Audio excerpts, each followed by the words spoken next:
तो हम लोग last time Bohr's model study कर रहे थे। 1 मिनट का स्क्रीन निकाल लो।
तो क्लास में एक बार आपको रिवाइज करवा रहा हूँ जो हमने स्टार्ट किया था, उसके बाद मैं फर्दर डेरिवेशन करता हूँ।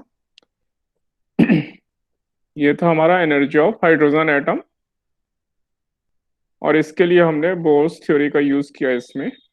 तो जो भी इसमें हाइड्रोजन लाइक एटम्स हैं जिनके ऑर्बिट में सिंगल इलेक्ट्रॉन्स हैं, उन सबके लिए ये मॉडल एप्लीकेबल है।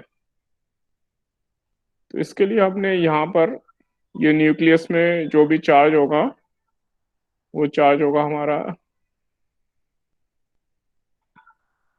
पॉजिटिव चार्ज जेड इंटू ई। ये पॉजिटिव चार्ज ये हमारा न्यूक्लियस में जेड एटॉमिक नंबर है, और ये इलेक्ट्रॉन इसके चारों तरफ मूव कर रहा है।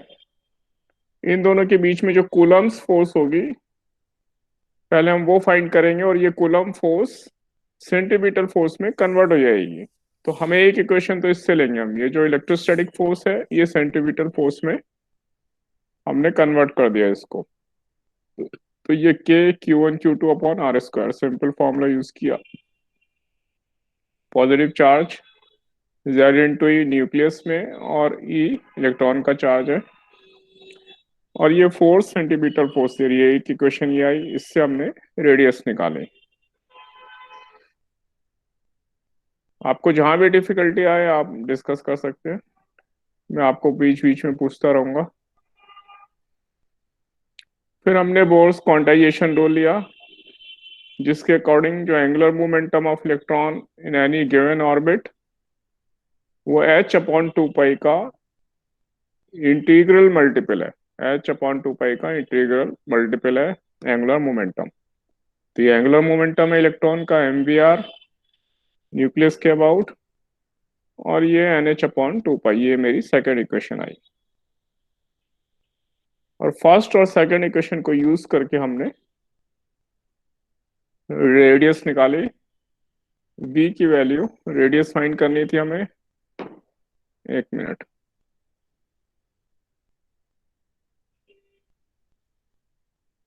तो हमने r को एलिमिनेट कर दिया दोनों में से, ये r और इसमें से r, mv को नीचे ले गए, दोनों में से r निकाल के इक्वल इक्वेट कर दिया हमने। तो इसको सॉल्व करके हमें ये वेलोसिटी मिल गई, और इस वेलोसिटी को फिर से इसमें रख दें सेकंड इक्वेशन में, तो हमें ये रेडियस मिल गई। यहां तक हमने लास्ट क्लास में किया था। यहां तक किसी को कोई डिफिकल्टी है तो पूछ सकते हैं आप लोग।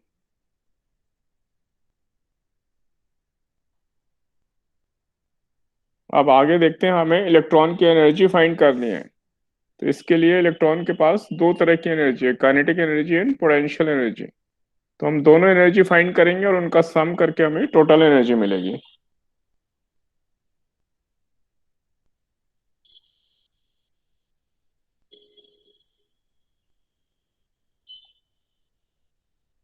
तो काइनेटिक एनर्जी ऑफ इलेक्ट्रॉन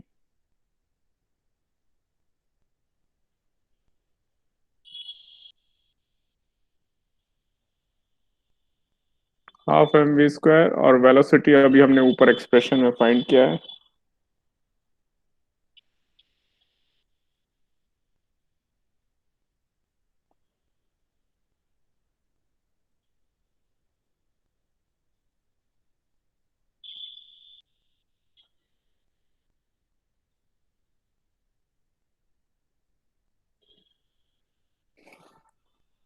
तो ½ mv²,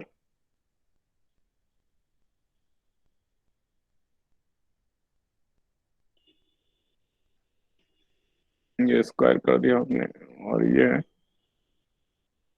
आ गया 4।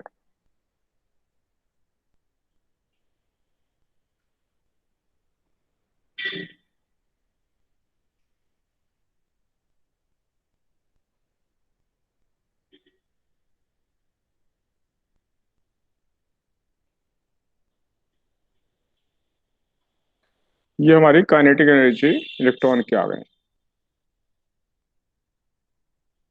अब पोटेंशियल एनर्जी ऑफ इलेक्ट्रॉन, ये potential energy of the atom, क्योंकि वो कंबाइंड एनर्जी होगी।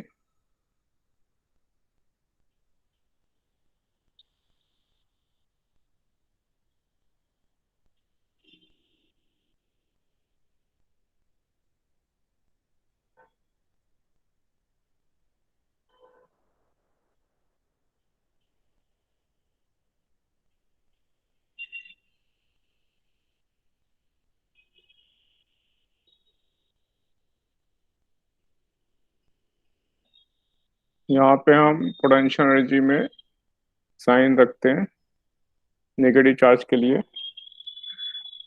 इसलिए हमारा ये एक्सप्रेशन ऐसा आ गया।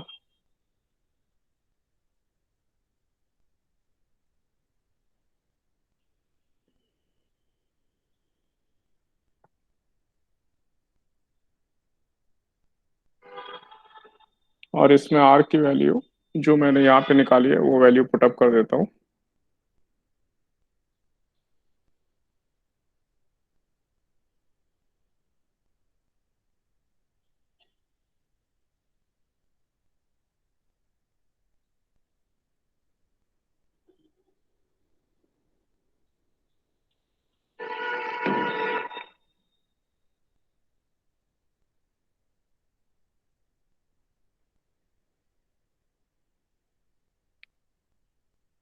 तो यहाँ से ये पाई और पाई ये कैंसिल हो गए।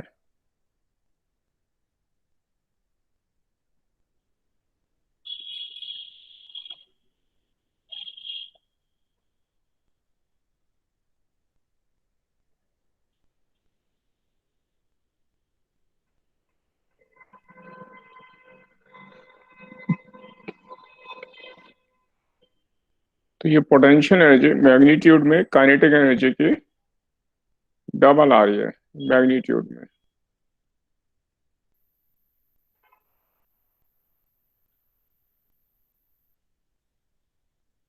तो 2 टाइम्स ऑफ काइनेटिक एनर्जी, उसकी negative value potential energy. Negative sign इसलिए आया है क्योंकि पॉजिटिव और नेगेटिव चार्ज के बीच में पोटेंशियल एनर्जी नेगेटिव होगी। और ये kinetic energy and potential energy इनको ऐड कर दें तो हमें एटम की टोटल एनर्जी मिलेगी।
तो इसको ऊपर नीचे 2 से मल्टीप्लाई कर दें तो ये 8 बन जाएगा, और फिर इसको माइनस करेंगे तो एक टर्म आ जाएगी ऊपर, इसलिए ये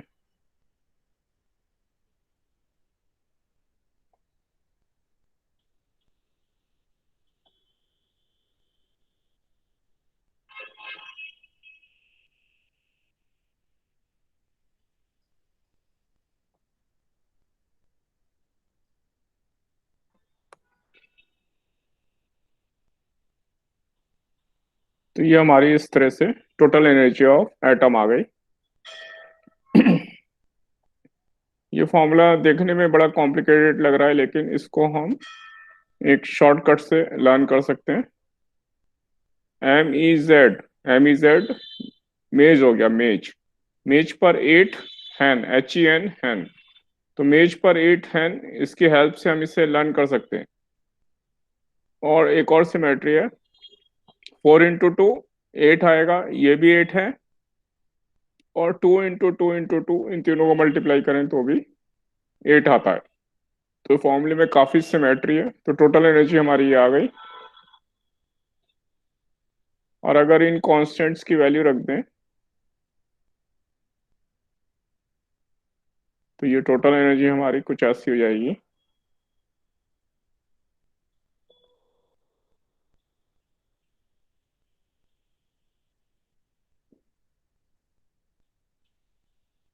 Z और N ये एलिमेंट के ऊपर डिपेंड करेंगे। N जिस भी ऑर्बिट में हमें लेना है, first shell, second shell, third shell, और ये एटॉमिक नंबर। तो इन दोनों को छोड़ के बाकी सबकी वैल्यू पुट अप करके उन्हें इलेक्ट्रॉन वोल्ट में चेंज कर दें तो हमें एनर्जी इतनी मिल जाएगी, -13.6 इलेक्ट्रॉन वोल्ट Z²/N²। और इसी तरह से जो रेडियस का फॉर्मूला था हमारे पास,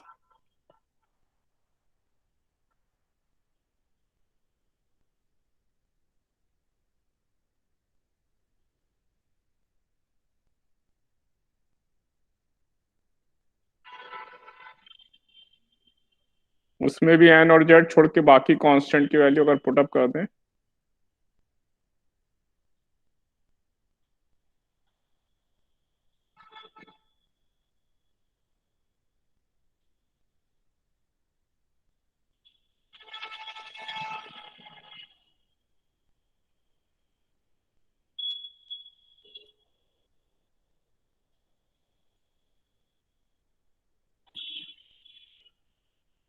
और ये 0.53 एंगस्ट्रम है A0 की वैल्यू, × N²/Z। तो रेडियस आर शेल के स्क्वायर के प्रोपोर्शनल है और एटॉमिक नंबर के इनवर्सली प्रोपोर्शनल है। ये फॉर्मूले हमें याद रखने हैं। ये जो वैल्यूज पुटअप करने के बाद फॉर्मूले आ रहे हैं, ये सब फॉर्मूले हमें याद रखने हैं। ये एनर्जी के लिए फॉर्मूला, ये रेडियस के लिए फॉर्मूला, और वेलोसिटी जो थी हमारी, वेलोसिटी में अगर वैल्यू रख दें। सर यहाँ 53 के आगे माइनस भी लगा है। नहीं, माइनस नहीं है, ये तो रेडियस है ना, माइनस का कोई मतलब नहीं है। 0.53 एंगस्ट्रम है, 0.53 वो डेसिमल है।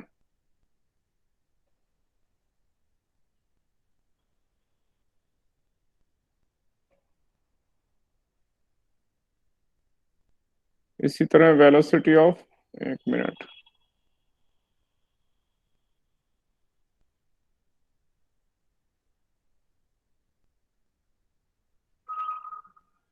ये speed of electron in orbit,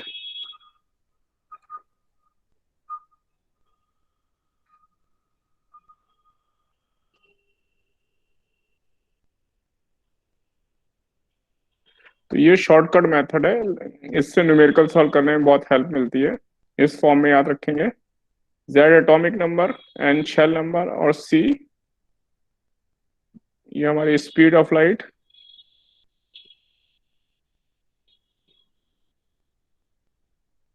तो C/137 × Z/N, ये इलेक्ट्रॉन की स्पीड, ये रेडियस, ये अभी इसकी हम प्रैक्टिस करने वाले हैं। और एनर्जी हमारी इतनी आ रही है। इसके बेसिस पर मैं अभी एनर्जी कैलकुलेट करने वाला हूँ डिफरेंट ऑर्बिट्स में। यहाँ तक कोई डिफिकल्टी है तो आप पूछ सकते हैं, एक बार नोट कर लें। फिर मैं आगे चलता हूँ।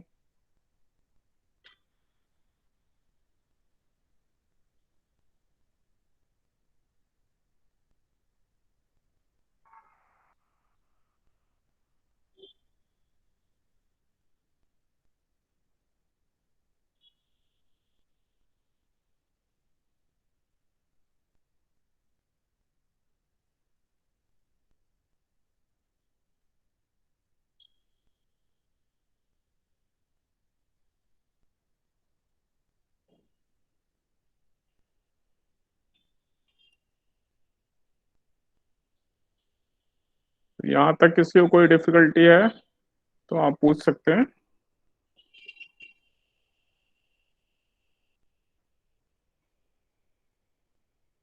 ये सबसे आसान फॉर्मूले हैं, सबसे आसान फॉर्म है लर्न करने की, इससे न्यूमेरिकल एकदम फास्ट होंगे।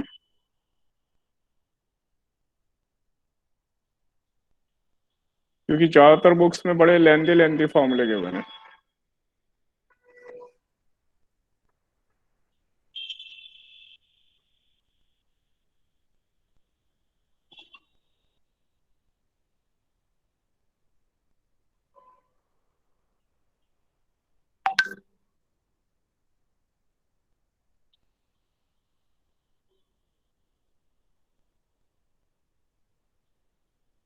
स्टूडेंट्स नोट हो गया यहाँ तक, आगे चलें।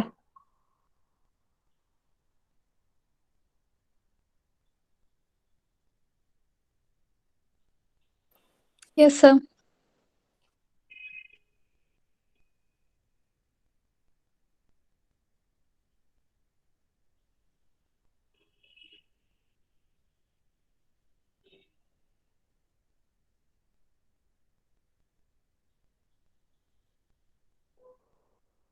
हाइड्रोजन एटम के लिए अब हम एनर्जी कैलकुलेट करेंगे। एन नंबर के शेल में जो एनर्जी होगी वो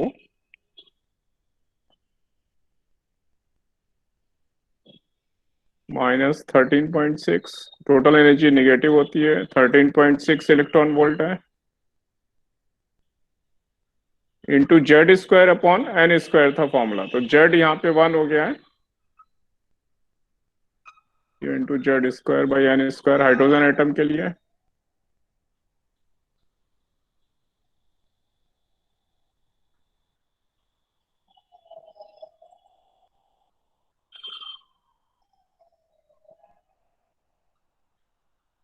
तो अगर एन की वैल्यू 1 2 3 रखते जाएं तो हर शेल के लिए एनर्जी आएगी, जो कि मैं यहाँ लिख रहा हूँ, इसको हम याद कर लेंगे। तो कुछ शेल के निकाल रहा हूँ मैं, जिनकी वैल्यू हमें याद कर लेनी है, इससे हमारे न्यूमेरिकल्स फास्ट होंगे।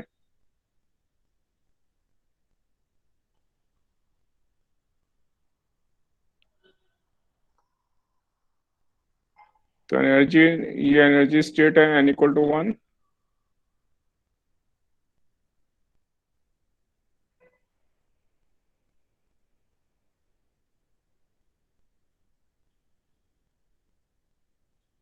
टू रख दिया तो इसका 1/4 हो गया।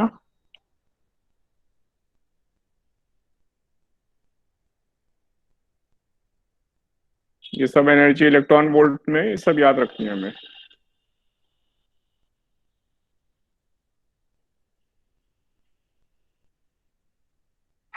थर्ड लेवल में, थर्ड एनर्जी लेवल,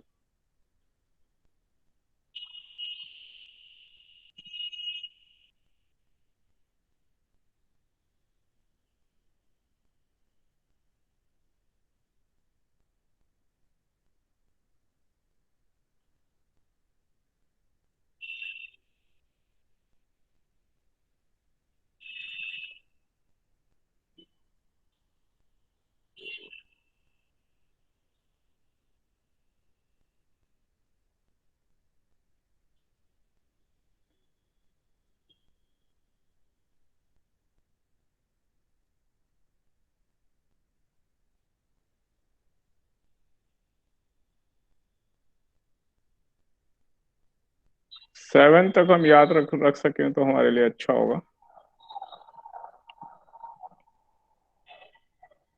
नहीं याद रहता है तो कोई बात नहीं, हमें इस फॉर्मूले में वैल्यू रख के इससे अभी कैलकुलेट करना पड़ेगा।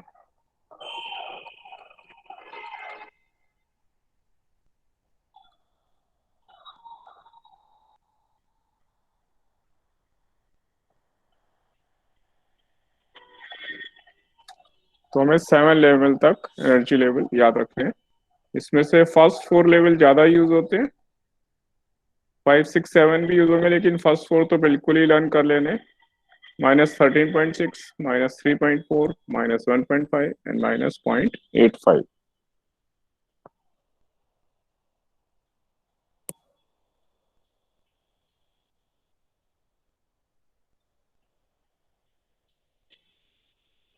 यहाँ तक एक बार नोट कर लें, फिर आगे चलता हूँ।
तो यहाँ तक कोई डिफिकल्टी नहीं है, आगे चलता हूँ मैं।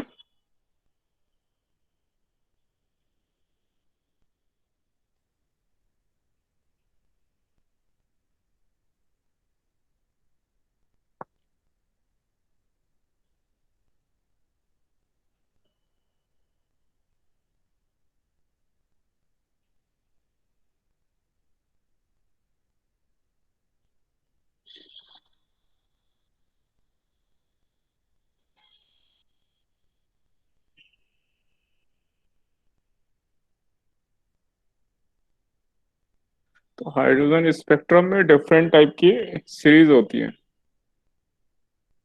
तो इलेक्ट्रॉन अगर हायर लेवल से लोअर लेवल में जंप करेगा, हाई एनर्जी लेवल से लो एनर्जी लेवल में, तो उन एनर्जी के डिफरेंस के बराबर फोटोन रिलीज होगा। फोटोन की एनर्जी उन एनर्जी लेवल के डिफरेंस के इक्वल होगी। और उस फोटोन का जो भी वेवलेंथ होगी, वो वेवलेंथ का रेडिएशन एमिट होगा अगर इलेक्ट्रॉन हायर एनर्जी से लोअर एनर्जी में जंप करता है। और अगर हम एटम को एनर्जी देते हैं, तो इलेक्ट्रॉन लोअर लेवल से उस एनर्जी को ऑब्जर्व करके लोअर लेवल से हायर लेवल में जाएगा। तो इससे जो वेवलेंथ ऑफ रेडिएशन है वो कैसे निकालते हैं, इसके लिए देखें हम। अगर m एक एनर्जी लेवल है, एक मिनट, जो कि n से हायर लेवल है,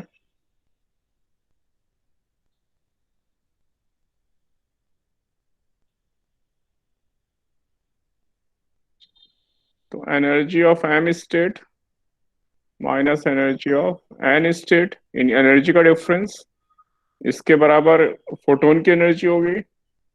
और उस फोटोन की एनर्जी को हम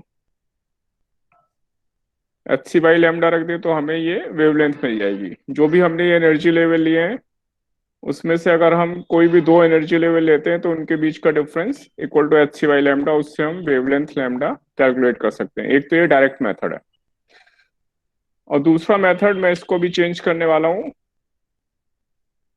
नंबर ऑफ शेल के टर्म्स में। तो एनर्जी ऑफ m वाले लेवल की जो एनर्जी होगी,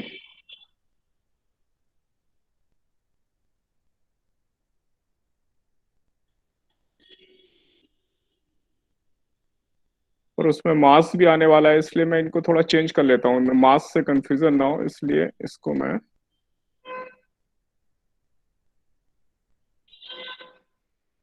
n2 n1 ले रहा हूँ, n2, क्योंकि मास का भी, मास की टर्म भी अभी आएगी उसमें। ये n2 लेवल और ये n1 लेवल, n2 ग्रेटर है,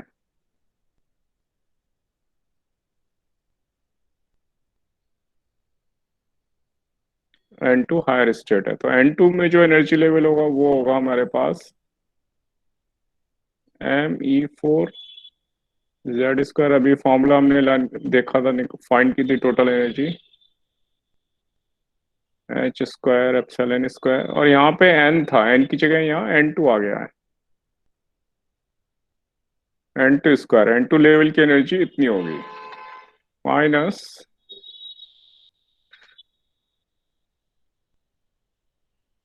फॉर्मूला हम ना भी ड्राइव करें तो भी चलेगा, लेकिन आप लोगों के लिए ये फॉर्मूला मैं ड्राइव कर दे रहा हूँ।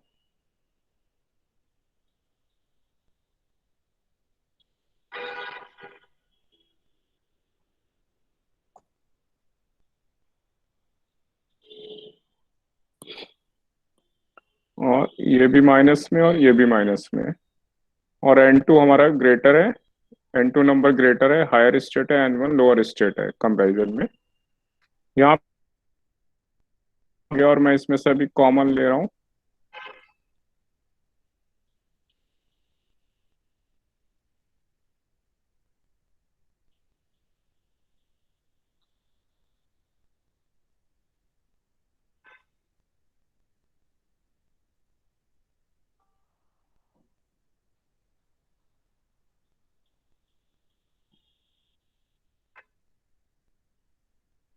तो यहाँ बचेगा 1/, ये प्लस हो गया इसलिए 1/n1 square minus 1/n2 square. और अब ये एच सी भी मैं इधर ले जाऊं तो यहाँ 1/λ बचेगा।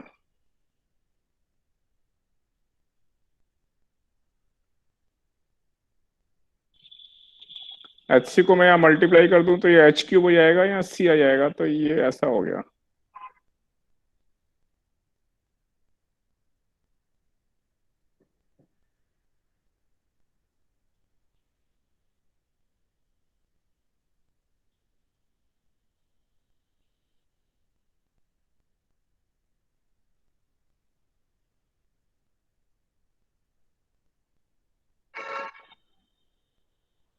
एच सी मैंने इधर ले गया, यहाँ डिनोमिनेटर में यहाँ पे मल्टीप्लाई कर दिया, और ये जो टर्म आई है इसको हम रेडबर्ग कांस्टेंट कहते हैं। तो ये हमारा रेडबर्ग कांस्टेंट है।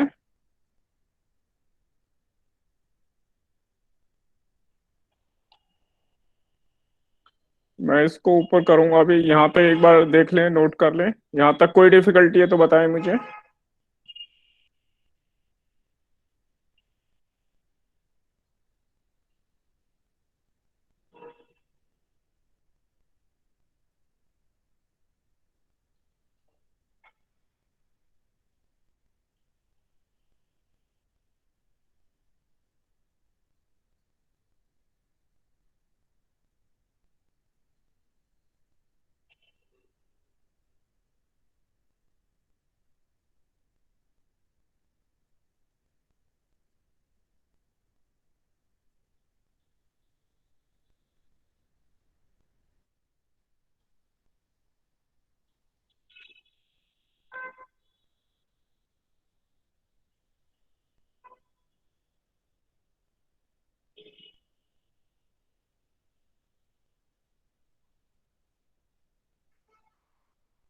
तो इसका नाम रेडबर्ग कांस्टेंट है, और रेडबर्ग कांस्टेंट की वैल्यू, अगर ये सारे कांस्टेंट इसके अंदर ये सब वैल्यूज रख दिए जाएं तो ये आ जाएगी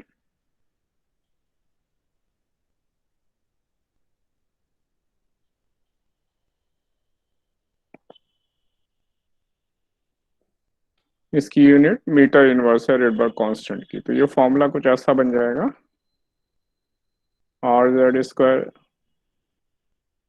जो कि आपने नॉर्मली यूज किया होगा,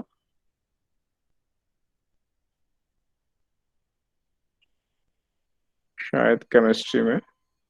तो मेरे पास वेवलेंथ निकालने के लिए एक मेथड ही आ गया। एक मेथड तो ऊपर था, एनर्जी का difference equal to H C by lambda, उससे निकालेंगे, और दूसरा मेथड रेडबर्ग कांस्टेंट की टर्म्स में।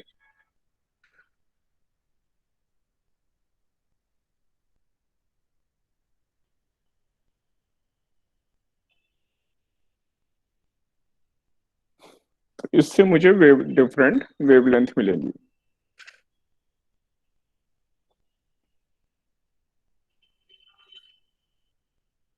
इन वेवलेंथ के ऊपर डिपेंड करते हुए हमारे पास डिफरेंट टाइप की स्पेक्ट्रम मिलते हैं। स्पेक्ट्रम यानी कि अगर जो इलेक्ट्रॉन हायर लेवल से फर्स्ट लेवल में आता है, यानी सेकंड लेवल से फर्स्ट, थर्ड लेवल से फर्स्ट, फोर्थ लेवल से फर्स्ट, सभी हायर लेवल से फर्स्ट लेवल में जंप करता है, उससे जो हमें स्पेक्ट्रम मिलते हैं यानी वेवलेंथ मिलती है, उसको हम लाइमन सीरीज कहते हैं।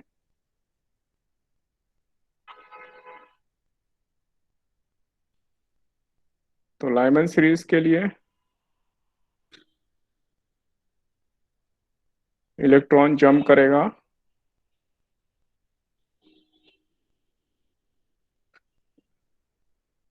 n equal to higher states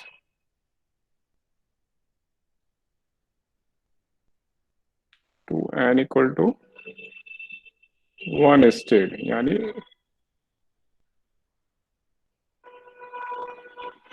ground level.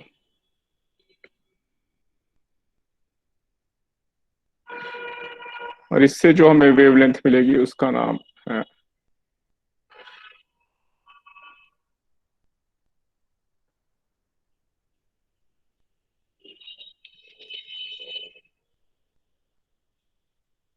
Lyman series. ये सब हमें याद रखने हैं। इसी तरह से नेक्स्ट, अगर इलेक्ट्रॉन हायर स्टेट से सेकंड लेवल तक आता है, उसके नीचे नहीं जाता,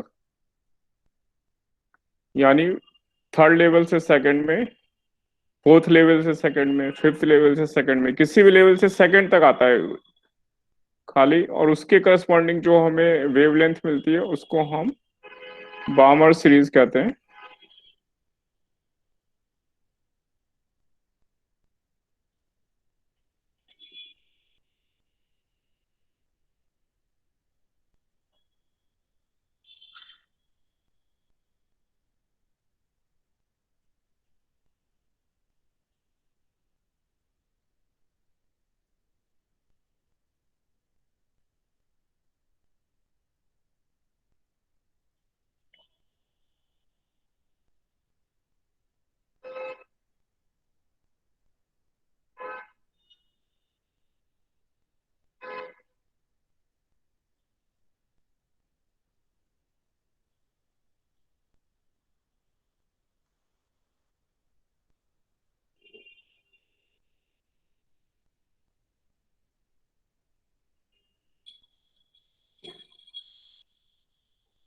पाश्चन सीरीज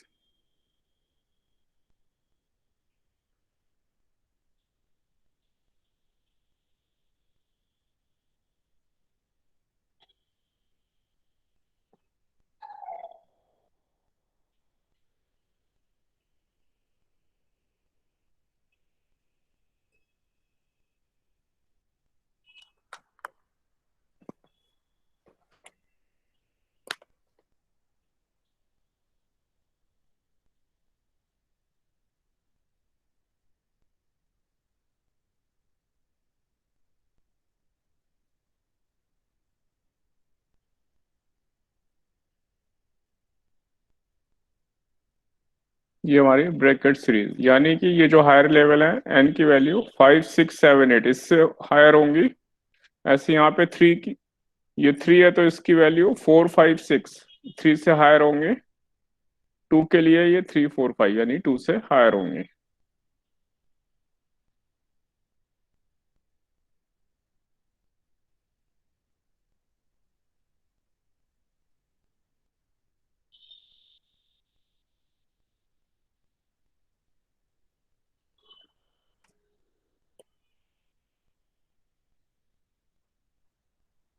तो ये हमारी फुंड सीरीज है, इसमें पी हमारा साइलेंट है।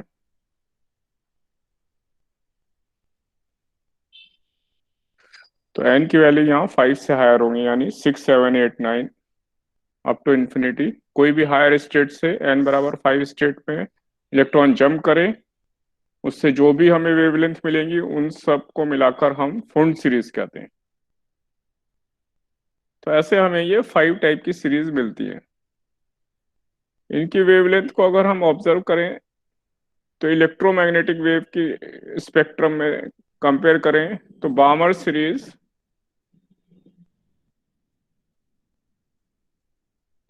विजिबल जोन में होती है, visible reason.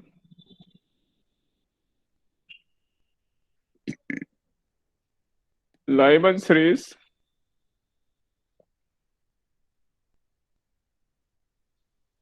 Ultra violet zone में होगी, यानी इसकी वेवलेंथ वायलेट से कम होगी। ये वायलेट से लेकर रेड तक जो वेवलेंथ की रेंज है, उस रेंज में आएंगी बामर सीरीज की वेवलेंथ। और पास्चन ब्रैकेट एंड फुंड, ये सब रेड की वेवलेंथ सबसे ज्यादा है विजिबल रेंज में, वायलेट से लेकर रेड तक, तो रेड से भी ज्यादा है ये।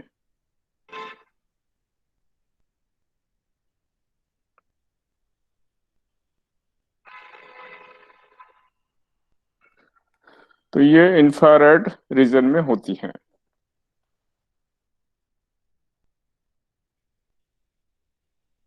यहाँ तक कोई डिफिकल्टी तो आप पूछ सकते हैं, एक बार नोट कर लें।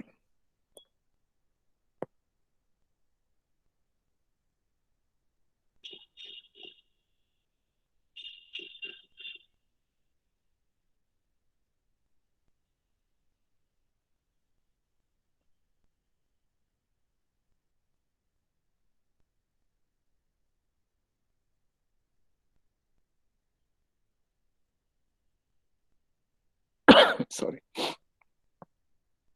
तो यहाँ तक क्लियर है आपको? किसी को कोई डाउट यहाँ तक? No sir. Okay, very nice.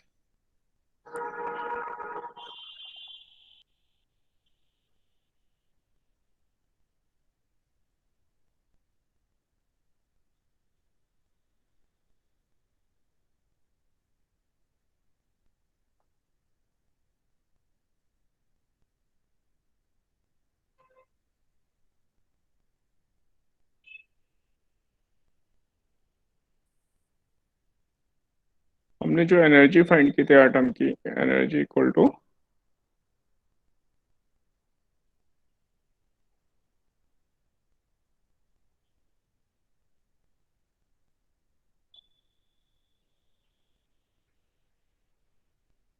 -13.6 electron volt into Z square upon N square. ये -13.6 जो नंबर है, इसको अगर रेडबर्ग कांस्टेंट के टर्म्स में चेंज कर दें तो ये ऐसा बन जाता है। ये भी याद रखना है, कभी कभी ये भी पूछ लेते हैं।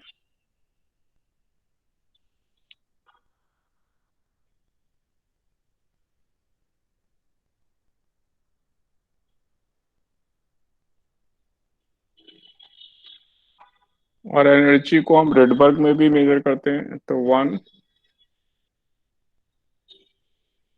रेडबर्ग एनर्जी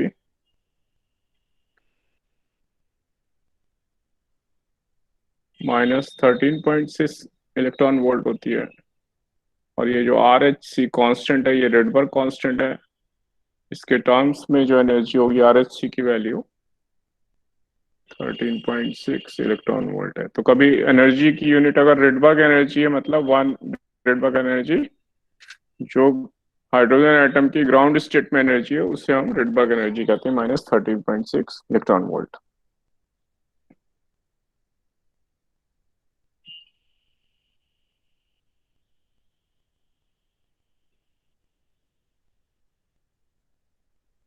लाइमन सीरीज से हम एक बार देखते हैं कि कब हमारी वेवलेंथ कम से कम आएगी, कब मैक्सिमम आएगी। तो अगर इलेक्ट्रॉन हमारा लाइमन सीरीज यानी हायर स्टेट से n बराबर 1 तक, तो अगर n बराबर 2 से n बराबर 1 में इलेक्ट्रॉन जंप कर रहा है, तो वेवलेंथ हमारी मैक्सिमम होगी। ऐसा क्यों होगा? क्योंकि energy equal to H C by lambda, तो lambda is inversely proportional to energy. और सेकंड और फर्स्ट लेवल की एनर्जी का डिफरेंस वो सबसे कम होगा। जैसे जैसे 3 और 1 लेवल लेंगे तो एनर्जी का डिफरेंस बढ़ता ही आएगा, 4 1 लेंगे और बढ़ता ही आएगा। इसलिए मैक्सिमम वेवलेंथ n बराबर 2 से n बराबर 1 के लिए आएगी, और इसकी वैल्यू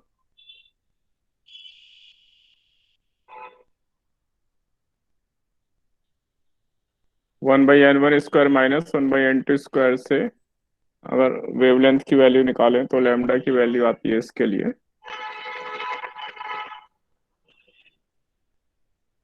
121.6 नैनोमीटर, ये मैक्सिमम वेवलेंथ। अब देखें मिनिमम वेवलेंथ कब आएगी, जब एनर्जी मैक्सिमम होगी।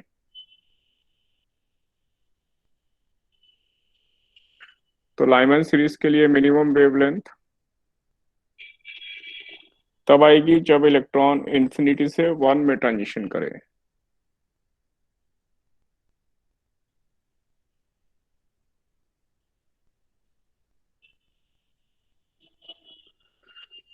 n equal to infinity to n equal to 1, क्योंकि तब हाईएस्ट से, और इन्फिनिटी की एनर्जी जीरो मानी जाती है, जीरो और वन के बीच का एनर्जी डिफरेंस सबसे ज्यादा होगा, तो लैम्डा उसमें सबसे कम आएगी।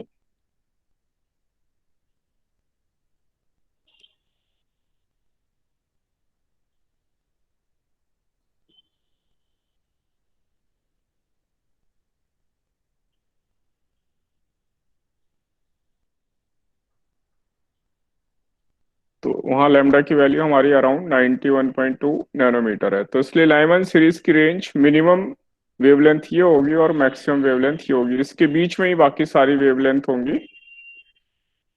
और विजिबल लाइट में वायलेट कलर की वेवलेंथ अराउंड 370 है, तो ये 370 से वायलेट से कम है, इसलिए ये अल्ट्रा वायलेट रेंज में है।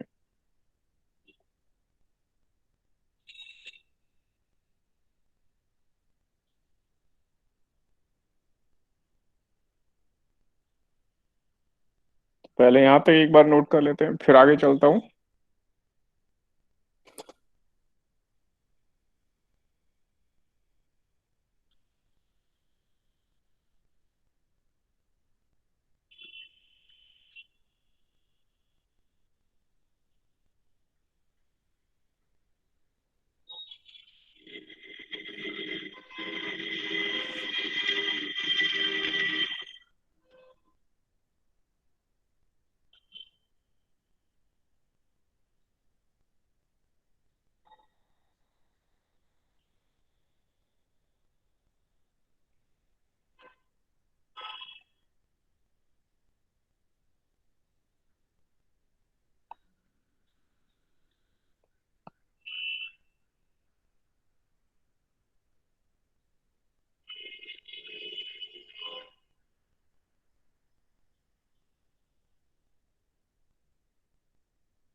तो यहाँ तक कोई डिफिकल्टी नहीं है, ऐसा मान रहा हूँ मैं। कोई डाउट है तो पूछ सकते हैं आप तो।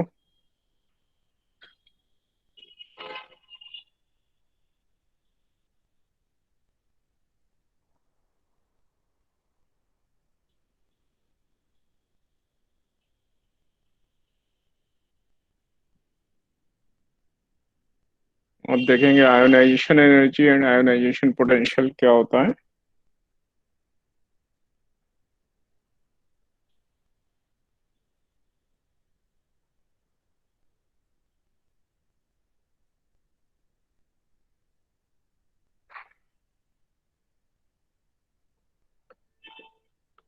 आयोनाइजेशन एनर्जी यानी किसी भी एटम को आयोनाइज करने के लिए कितनी एनर्जी यूज होगी, और आयोनाइज करने का मतलब है उससे इलेक्ट्रॉन को हम रिमूव कर दें। तो इलेक्ट्रॉन रिमूव करने के लिए हमें उससे कितनी एनर्जी देनी पड़ेगी, उससे आयोनाइजेशन एनर्जी कहलाती है। जैसे हाइड्रोजन एटम है, उसके एटम की एनर्जी ग्राउंड स्टेट में -13.6 इलेक्ट्रॉन वोल्ट है। तो अगर 13.6 इलेक्ट्रॉन वोल्ट एनर्जी हमने दे दी, तो इलेक्ट्रॉन एटम में से अलग हो जाएगा हमेशा के लिए, यानी आयोनाइज हो जाएगा, एटम आयोनाइज हो जाएगा। तो इसलिए the minimum energy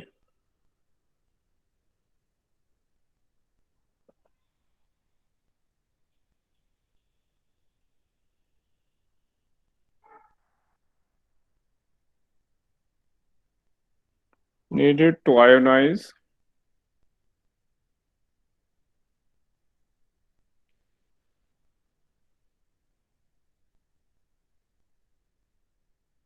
An atom is called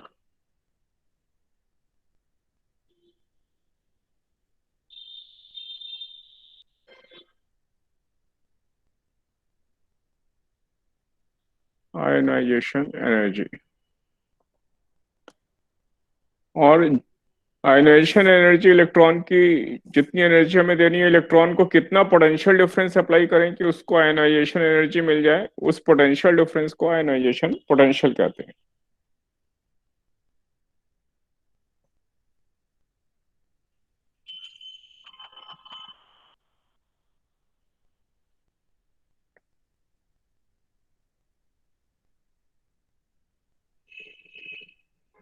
electron के क्रॉस कितना पोटेंशियल डिफरेंस लगाएं कि उससे आयनाइजेशन एनर्जी के बराबर एनर्जी मिल जाए। तो जैसे कि हमने हाइड्रोजन एटम के लिए देखा, ionization energy for hydrogen atom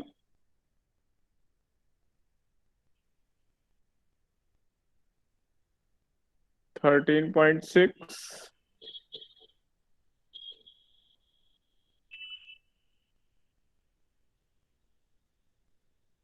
13.6 electron volt है।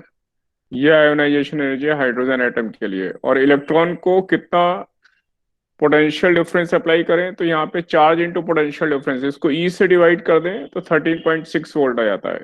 तो आयनाइजेशन पोटेंशियल 13.6 वोल्ट होगा और आयनाइजेशन एनर्जी 13.6 इलेक्ट्रॉन वोल्ट होगी हाइड्रोजन एटम के लिए।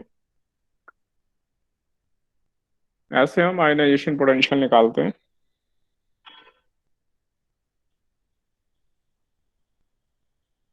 तो इसलिए इसकी डेफिनेशन ये हो गई, the potential difference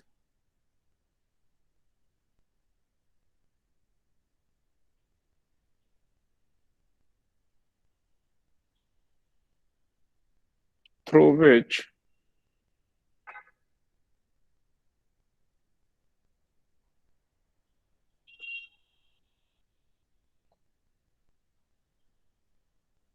an electron should be accelerated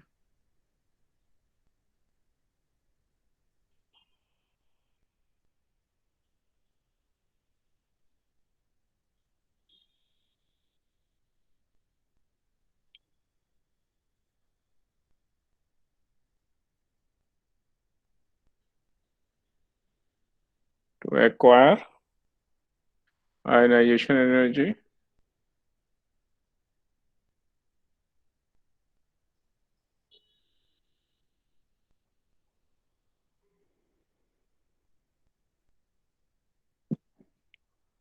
is called ionization potential.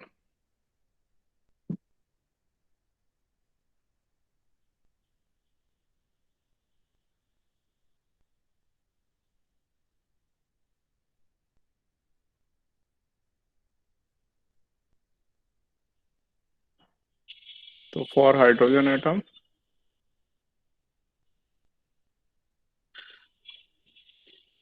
in ground state,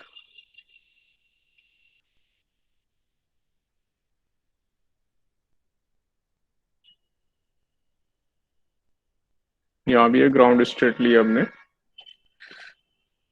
और hydrogen atom in ground state ionization potential होगा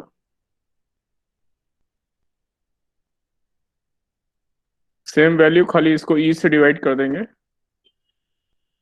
13.6 वोल्ट। इसलिए कि चार्ज को कोई भी पोटेंशियल डिफरेंस से एनर्जाइज करते हैं तो चार्ज इंटू पोटेंशियल डिफरेंस उतनी एनर्जी चार्ज को मिल जाती है। तो इलेक्ट्रॉन को अगर इतना पोटेंशियल लगाएंगे तो इतने इलेक्ट्रॉन वोल्ट एनर्जी इलेक्ट्रॉन को मिल जाएगी। इस तरह से हम आयोनाइजेशन एनर्जी और आयोनाइजेशन पोटेंशियल फाइंड करते हैं।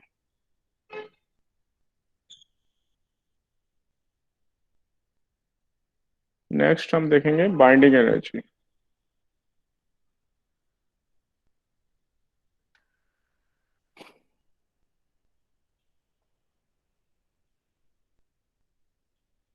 तो यहाँ तक आपको क्लियर हुआ? यहाँ तक समझ में आया? किसी को कोई डिफिकल्टी?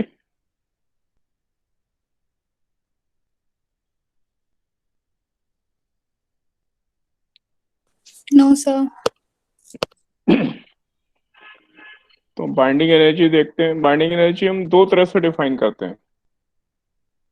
अभी दोनों डेफिनेशन लिखूंगा, पहले समझा रहा हूँ।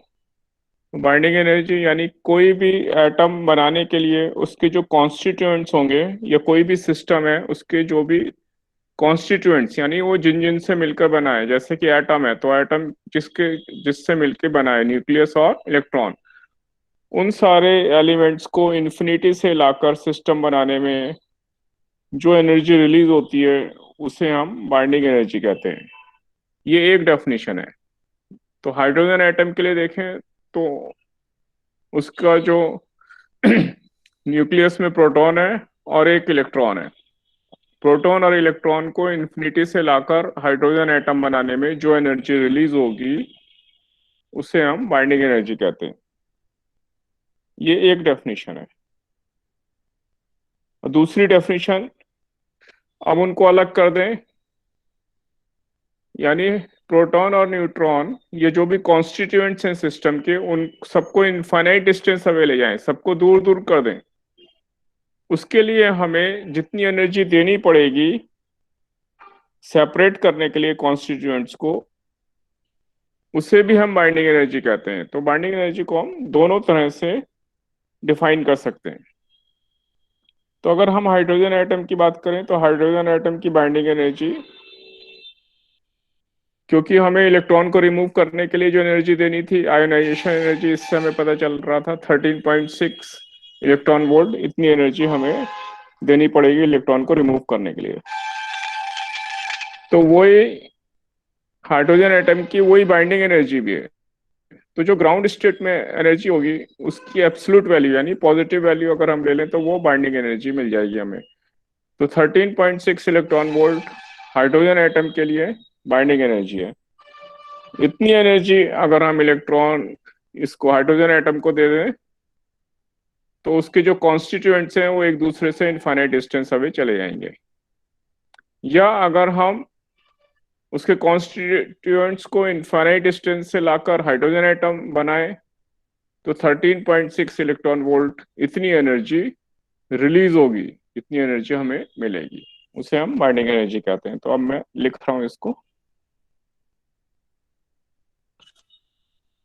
तो ये बाइंडिंग एनर्जी सेम ही है जैसी कि जो कि हमारी आयोनाइजेशन एनर्जी है ग्राउंड स्टेट में, वही हमारी बाइंडिंग एनर्जी है।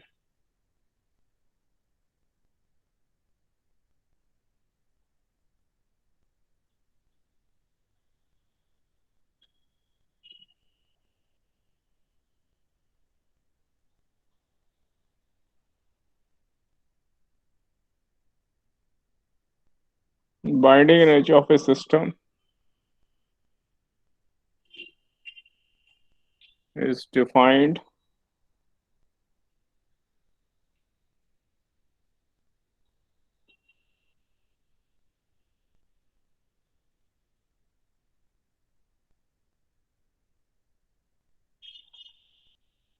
as the energy released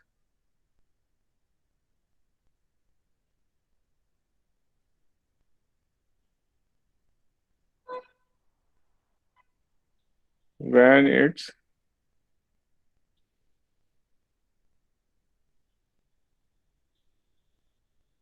constituents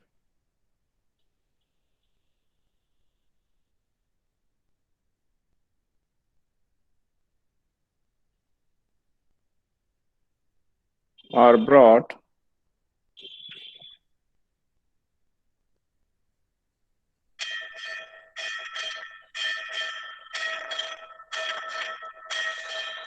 from infinity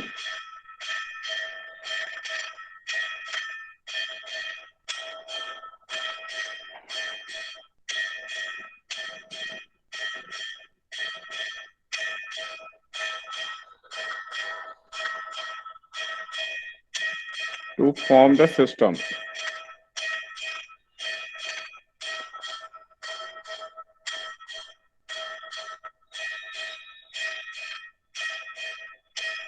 एक मिनट रुक जाते हैं, ये नॉइज आ रहा है।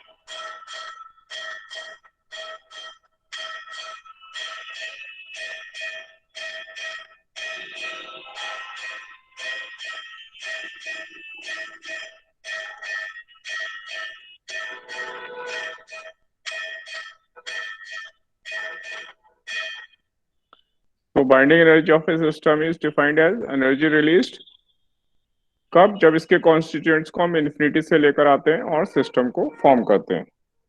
तो ये एक डेफिनेशन हुई। और दूसरी डेफिनेशन, अगर उल्टा करें, एनर्जी दें और सारे जो कॉन्स्टिट्यूएंट्स हैं यानी जिनसे मिलके वो बना है सिस्टम, उन सबको दूर दूर कर दें एक दूसरे से, तो कितनी एनर्जी देनी पड़ेगी, वो भी बाइंडिंग एनर्जी कहलाती है।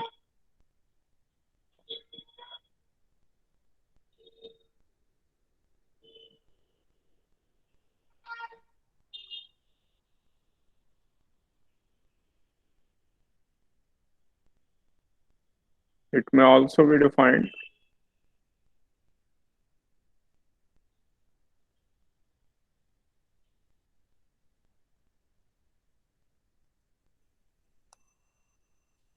as the energy needed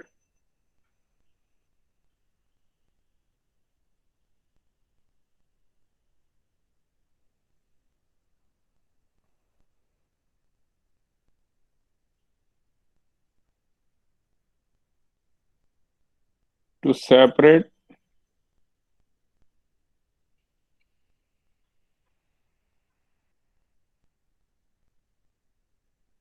its constituents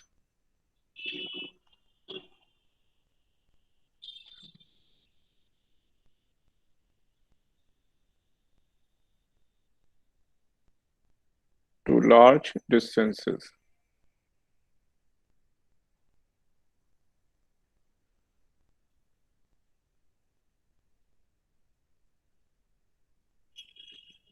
और इसलिए binding energy of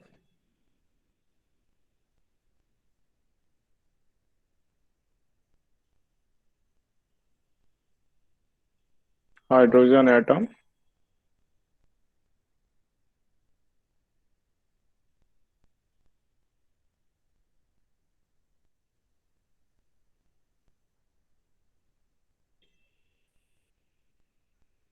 is 13.6 electron volt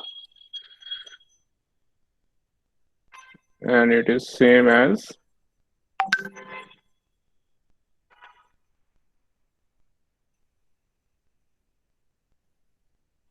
its ionization energy।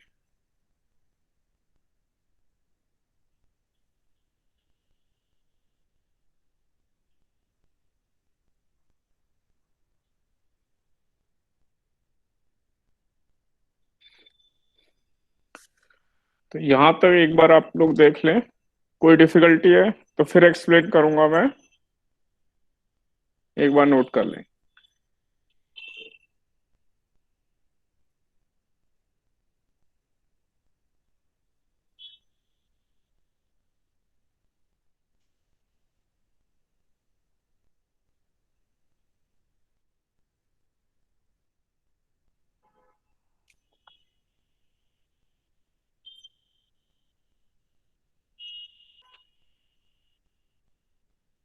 Sir yes, sir binding energy और आयनाइजेशन एनर्जी सर दोनों इक्वल सिर्फ हाइड्रोजन स्पीशीज के लिए ही होगा ना? फिर से बोलिए, फिर से बोलिए। सर बाइंडिंग एनर्जी और आयनाइजेशन एनर्जी इक्वल सिर्फ हाइड्रोजन लाइक स्पीशीज के नहीं लिए ही नहीं नहीं, होगा ना? सबके लिए होगा। जो भी ग्राउंड स्टेट में आयोनाइजेशन एनर्जी होगी वही बाइंडिंग एनर्जी होगी। जो भी ग्राउंड स्टेट की एनर्जी है उसकी एब्सोल्यूट वैल्यू ले लेंगे, वो बाइंडिंग एनर्जी आ जाएगी। Okay sir.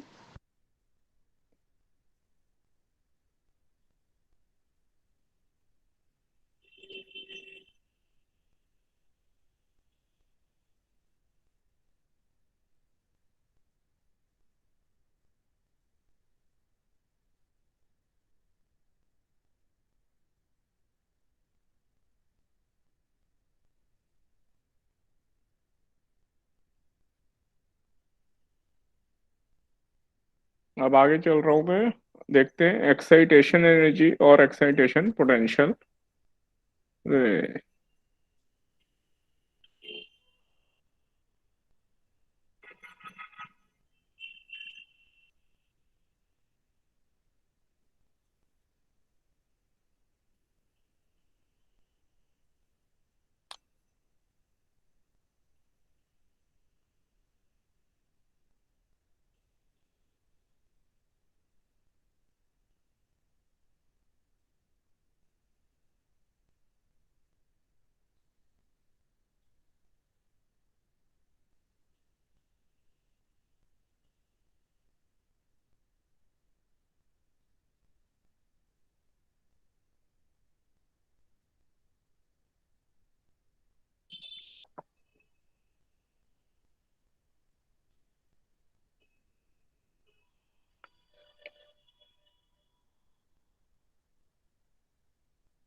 अब देखें excitation energy and excitation potential.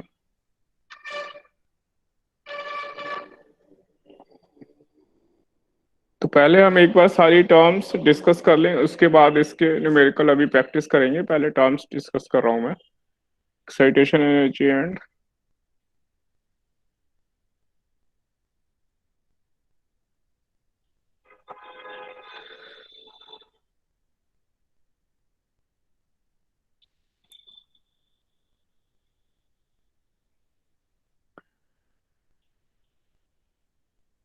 तो एक्साइटेशन एनर्जी का मतलब है इलेक्ट्रॉन अगर हमारा ग्राउंड स्टेट में है तो ग्राउंड स्टेट से हम उसे सेकंड लेवल, थर्ड लेवल ऐसे ले जा सकते हैं। तो अगर हम n बराबर 1 लेवल से n बराबर 2 लेवल में ले जाएं तो फर्स्ट एक्साइटेड स्टेट कहलाता है। और अगर हम n बराबर 1 से n बराबर 3 लेवल में ले जाएं तो वो सेकंड एक्साइटेड स्टेट कहलाएगा। तो फर्स्ट स्टेट से सेकंड स्टेट में ले जाने के लिए कितनी एनर्जी की रिक्वायरमेंट होगी उसे हम एक्साइटेशन एनर्जी कहते हैं।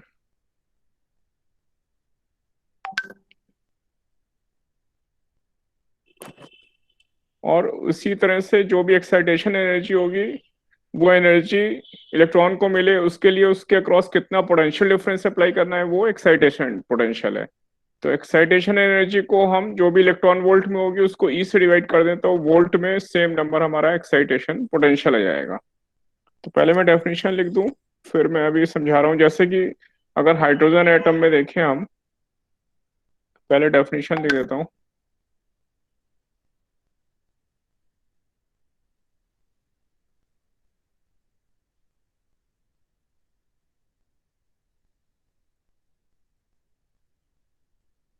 Excitation energy is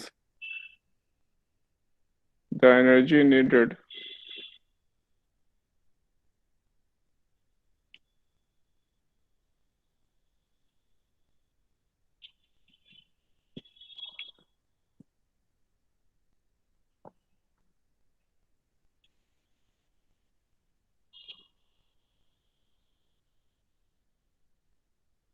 to take the atom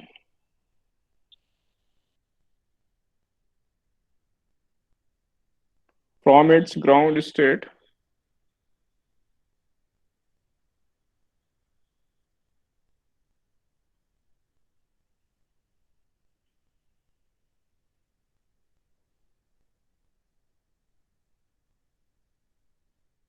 to an excited state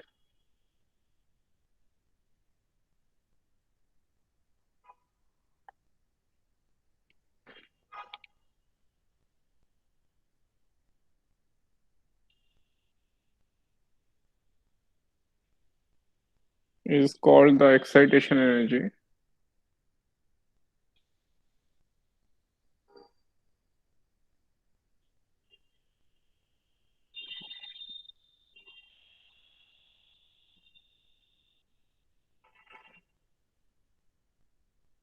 of that excited state।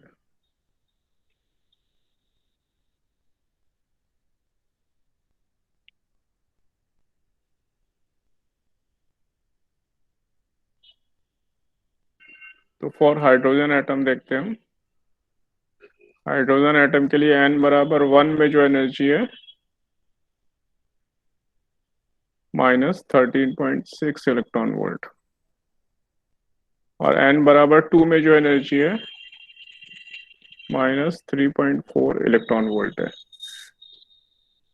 तो अगर हम E2 माइनस E1 करें, इनका डिफरेंस निकालें,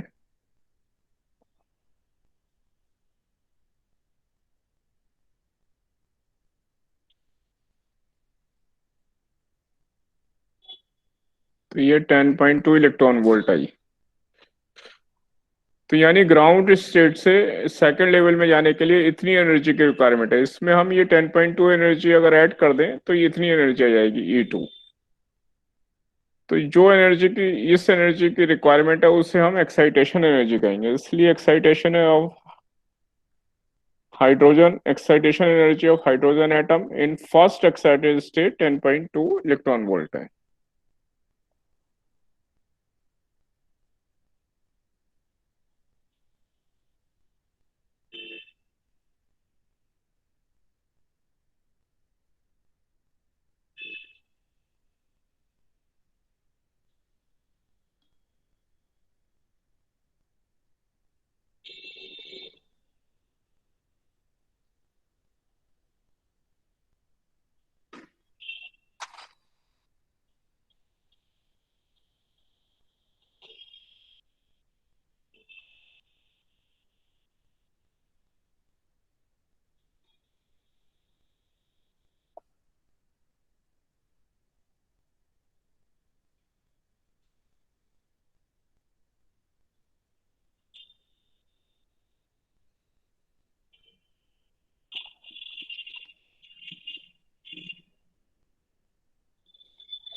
तो ये हमारी फर्स्ट एक्साइटेड स्टेट। अगर हम सेकंड एक्साइटेड स्टेट देखें तो फर्स्ट n बराबर 2 की जगह n बराबर 3 लेंगे। अगले लेवल को हम, जो n बराबर 3 लेवल है, उसे हम सेकंड एक्साइटेड स्टेट कहेंगे।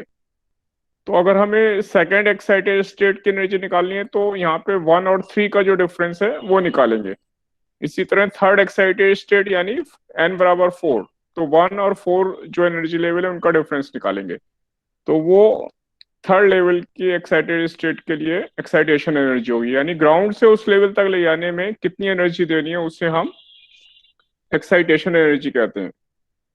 और सेम एक्साइटेशन एनर्जी के करस्पॉन्डिंग एक्साइटेशन पोटेंशियल होगा, यानी इलेक्ट्रॉन को कितना पोटेंशियल डिफरेंस से एक्सलेट करें कि उसे इलेक्ट्रॉन के पास इतनी एनर्जी आ जाए। तो इसके लिए हम इस E से डिवाइड कर देते हैं, यानी 10.2 वोल्ट एक्साइटेशन पोटेंशियल होगा। तो मैं डेफिनेशन लिख देता हूँ।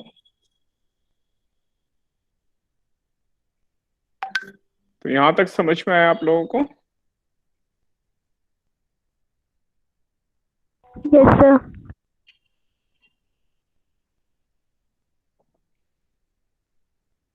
Very nice. Excitation potential.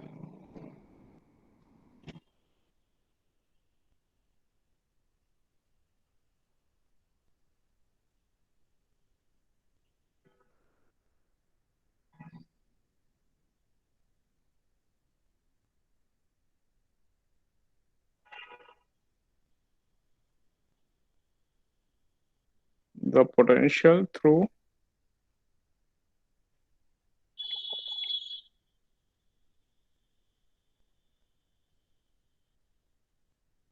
which an electron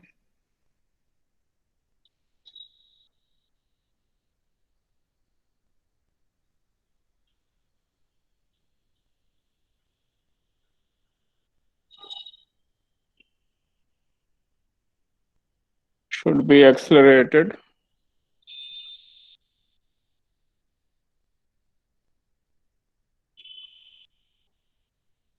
to acquire this much energy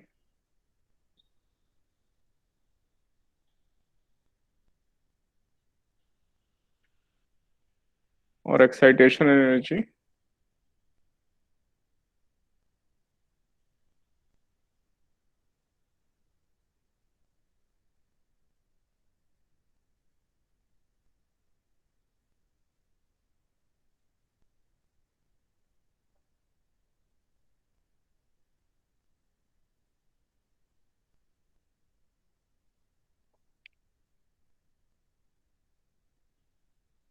is called the excitation potential.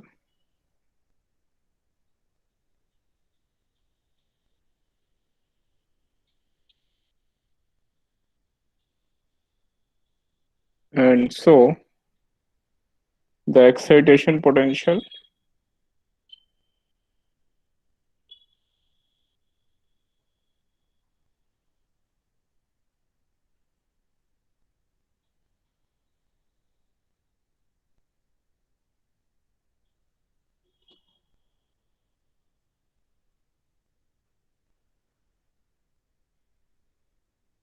of hydrogen atom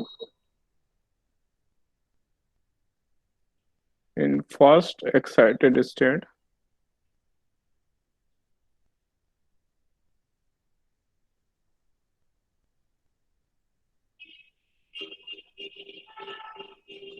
is 10.2 volt. तो इलेक्ट्रॉन को अगर हम इतना पोटेंशियल डिफरेंस दें तो उसकी एनर्जी हो जाएगी 10.2 इलेक्ट्रॉन वोल्ट। उसको इतनी एनर्जी मिलेगी और वो ग्राउंड स्टेट से फर्स्ट सेकंड लेवल में चला जाएगा। सेकंड लेवल को हम फर्स्ट एक्साइटेड स्टेट कहते हैं। तो ऐसी एन जो थर्ड लेवल होगा n बराबर 3, वो सेकंड एक्साइटेड स्टेट है। एंड लाइकवाइज, तो ऐसे हम एक्साइटेड स्टेट के लिए एक्साइटेशन एनर्जी और एक्साइटेशन पोटेंशियल फाइंड करते हैं। यहां तक एक बार नोट कर लें। अब हम कुछ न्यूमेरिकल क्वेश्चन ट्राई करने वाले हैं।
नोट हो गया यहाँ तक?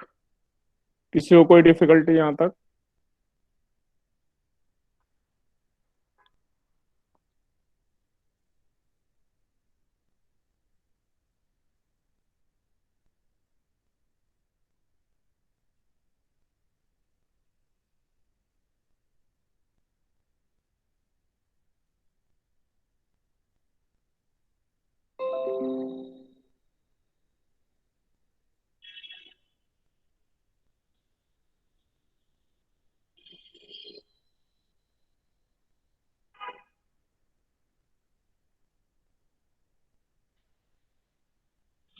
यहाँ तक किसी को कोई अगर प्रॉब्लम है तो बोल सकते हैं। नहीं तो मैं आगे चल रहा हूँ, न्यूमेरिकल प्रैक्टिस करेंगे।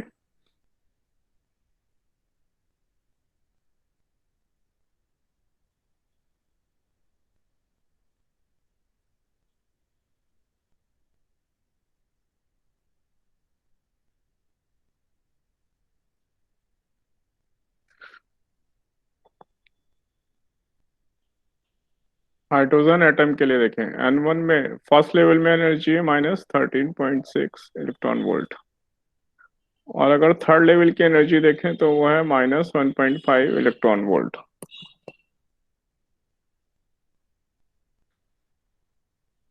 तो अगर इलेक्ट्रॉन को ग्राउंड स्टेट से थर्ड लेवल में ले जाना हो तो सेकंड एक्साइटेड स्टेट कहलाएगी, second excited state.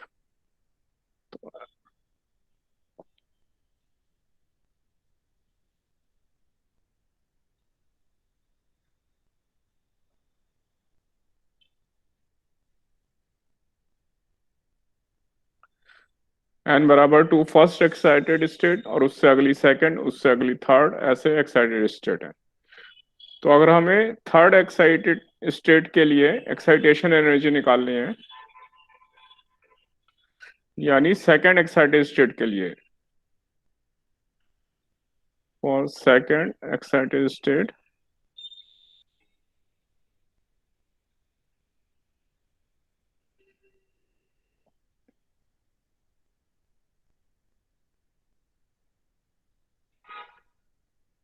Excitation energy निकालनी है तो ये माइनस ये, इनका डिफरेंस लेंगे हम।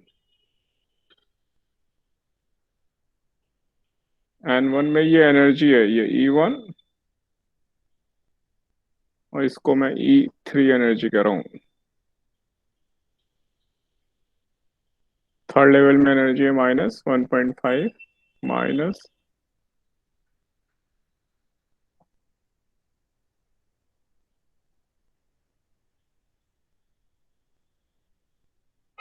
तो सेकंड एक्साइटेड स्टेट के लिए एक्साइटेशन एनर्जी होगी 12.1 इलेक्ट्रॉन वोल्ट, यानी ग्राउंड स्टेट में इतनी एनर्जी दे दें तो इलेक्ट्रॉन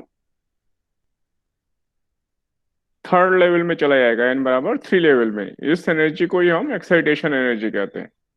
और अगर इसके करस्पॉन्डिंग एक्साइटेशन पोटेंशियल निकालना है तो इलेक्ट्रॉन से डिवाइड कर दिया 12.1 वोल्ट।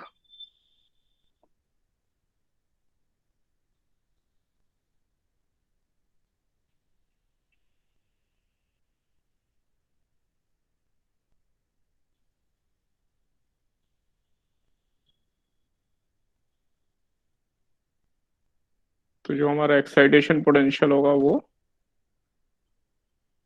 12.1 वोल्ट होगा, यानी इसको इलेक्ट्रॉन से डिवाइड कर दें, यानी इतना पोटेंशियल डिफरेंस हम इलेक्ट्रॉन को दे एक्सलेट कर दें इस पोटेंशियल डिफरेंस से, तो इलेक्ट्रॉन को इतनी एनर्जी मिल जाएगी, और इतनी एनर्जी मिलने से वो ग्राउंड स्टेट से थर्ड लेवल में आ जाएगा, जो कि सेकंड एक्साइटेड स्टेट कहलाती है। तो ऐसे हमें क्वेश्चन ट्राई करने हैं। अगला क्वेश्चन मैं आप लोगों को दे रहा हूँ, आप लोग ट्राई करेंगे।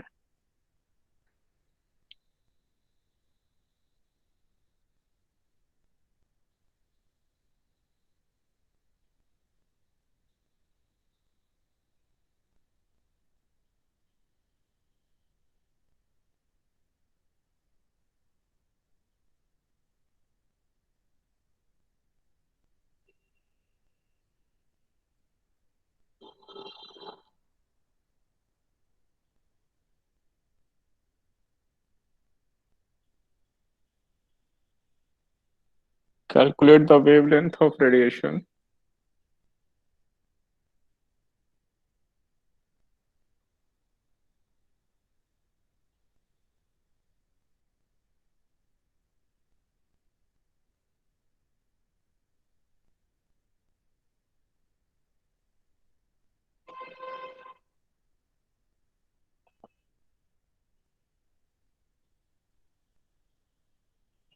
when helium ion makes a transition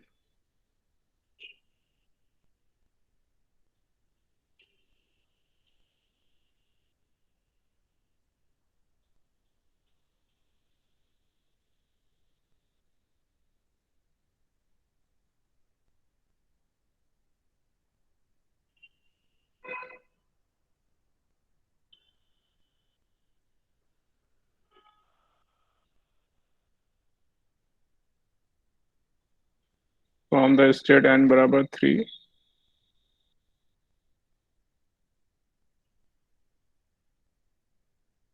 to the state n बराबर 2।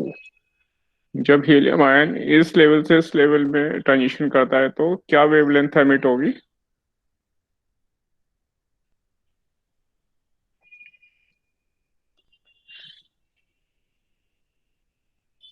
ये आप लोग ट्राई करते हैं, फिर हेल्प मिलेगी। 1-2 मिनट ट्राई करते हैं, फिर हेल्प मिलेगी।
क्वेश्चन ट्राई कर रहे हैं आप लोग?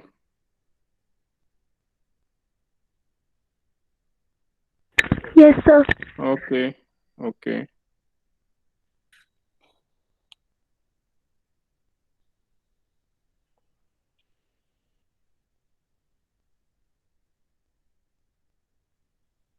आंसर नैनोमीटर में निकालेंगे, नैनोमीटर में।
सॉरी।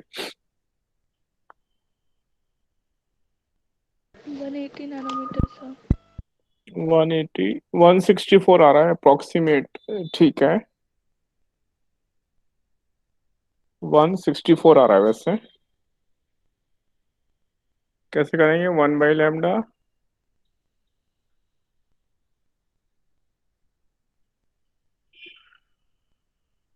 -1/n² यही किया हमने।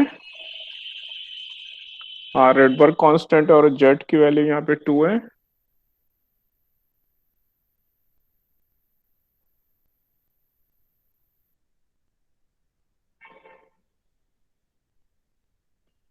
और ये 2 और 3 लेवल के बीच में रेडिएशन हो रहा है, तो इनके बीच का एनर्जी डिफरेंस निकालेंगे हम।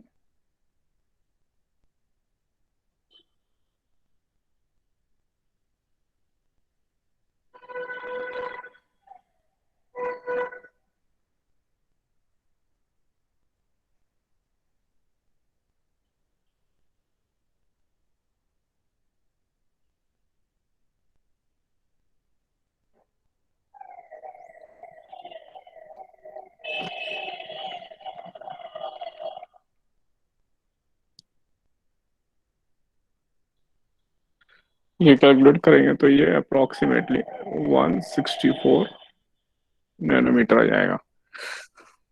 अगर मेथड इस तरह से किया है तो ठीक है। देख लें, सबका यही आंसर आ रहा है, किसी को कोई डिफिकल्टी? सर यही आ रहा है। गुड। नेक्स्ट क्वेश्चन पे चलते हैं।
Excitation energy of hydrogen like ion in first excited state, इतनी की मैंने हमें excitation energy.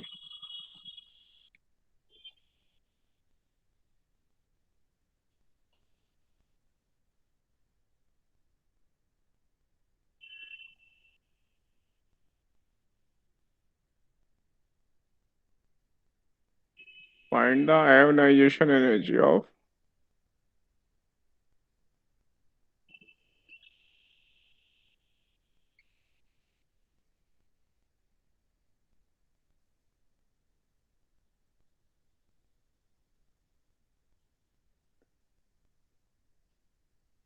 The ion in ground state.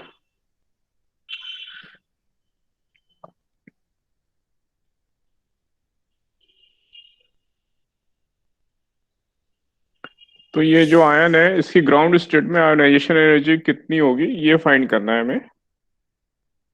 Excitation energy given है इसकी, हाइड्रोजन लाइक आयन है, फर्स्ट एक्साइटेड स्टेट के लिए इतनी एनर्जी गिवन है।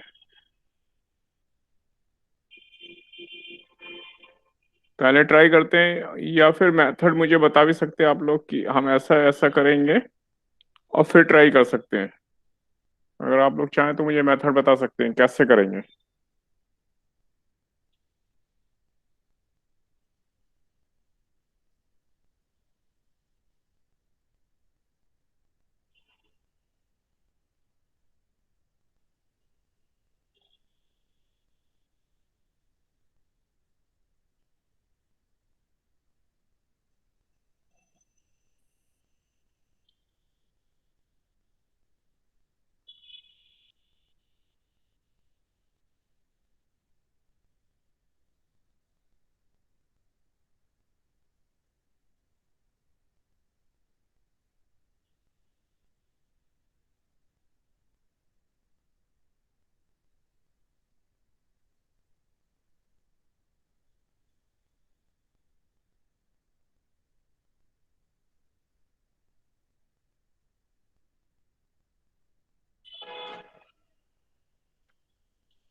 और हिंट लेना है तो हिंट भी ले सकते हैं।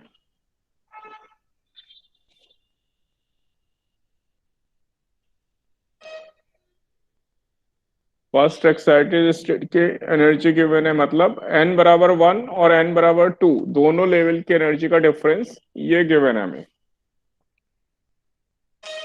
तो 1 और 2 के बीच में जो लेवल होगा उसका डिफरेंस हमें 40.8 इलेक्ट्रॉन वोल्ट गिवन है। उससे हम z की वैल्यू निकालेंगे।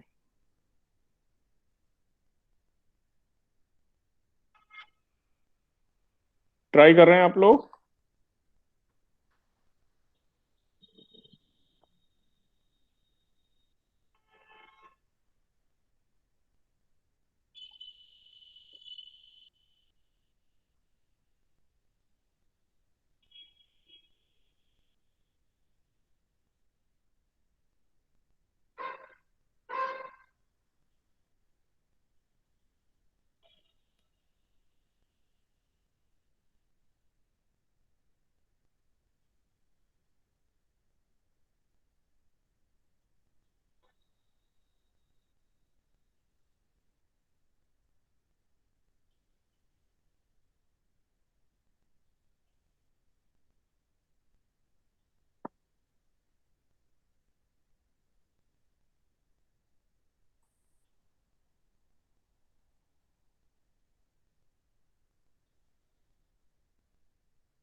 फर्स्ट लेवल में एनर्जी -13.6 इलेक्ट्रॉन वोल्ट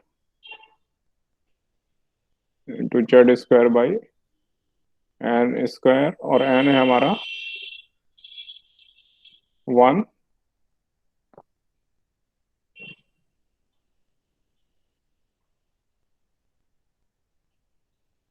और सेकंड लेवल में एनर्जी -13.6,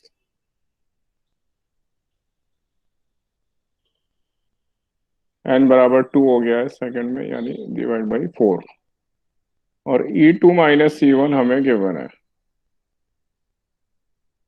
40.8 इलेक्ट्रॉन वोल्ट।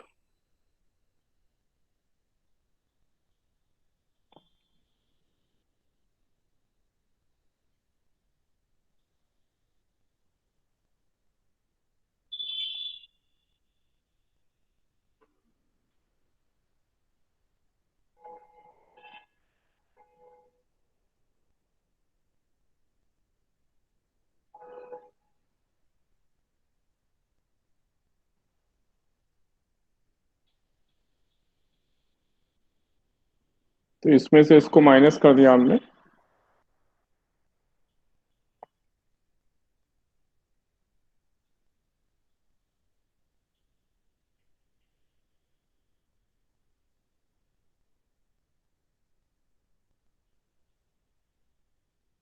तो ये प्लस में कन्वर्ट हो जाएगा, और ये हो गया इंटू 3/4, और ये बराबर है 40.8।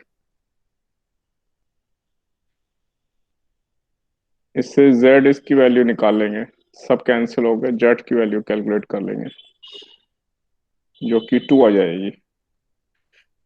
तो ionization energy of ion in the ground state के लिए, सर -54.4 इलेक्ट्रॉन वोल्ट। हाँ माइनस नहीं प्लस में आएगी, वो आयनाइजेशन एनर्जी प्लस में होगी, है ना। तो वो energy of ground, okay sir. हाँ ग्राउंड स्टेट की एनर्जी है, बिल्कुल सही है। तो -13.6 इलेक्ट्रॉन वोल्ट, ये फर्स्ट लेवल की एनर्जी इंटू 4/1, जो कि है -50.4 इलेक्ट्रॉन वोल्ट, इसलिए आयनाइजेशन एनर्जी पॉजिटिव होगी।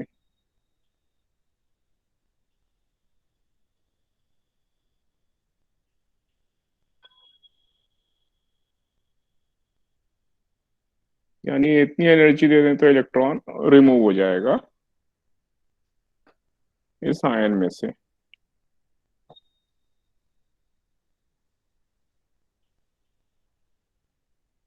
जितने फॉर्मूले अभी हमने पढ़े हैं इसके बेसिस पर हम सारे क्वेश्चन कर सकते हैं इसके।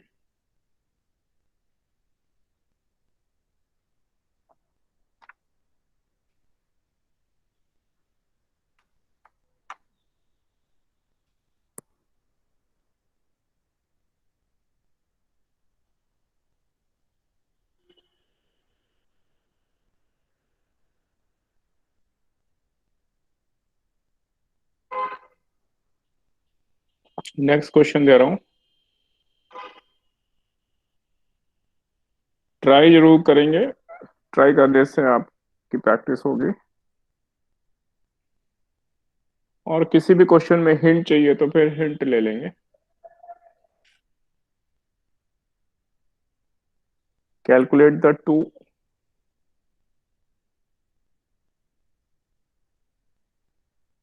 Highest wavelength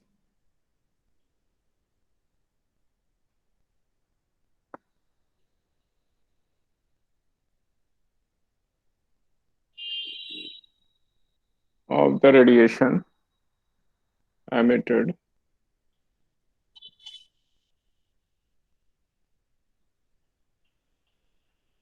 when hydrogen atom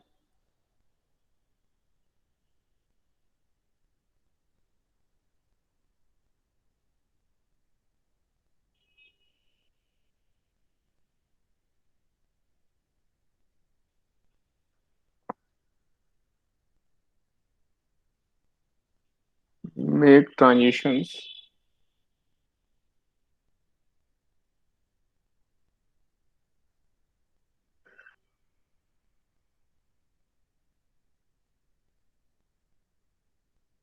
from higher states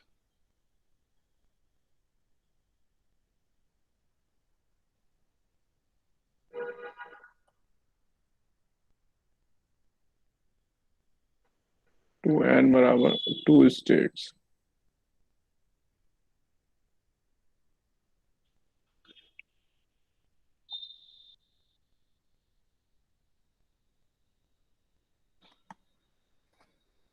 तो हमें दो हाईएस्ट वेवलेंथ निकालनी है रेडिएशन की, जब हाइड्रोजन एटम में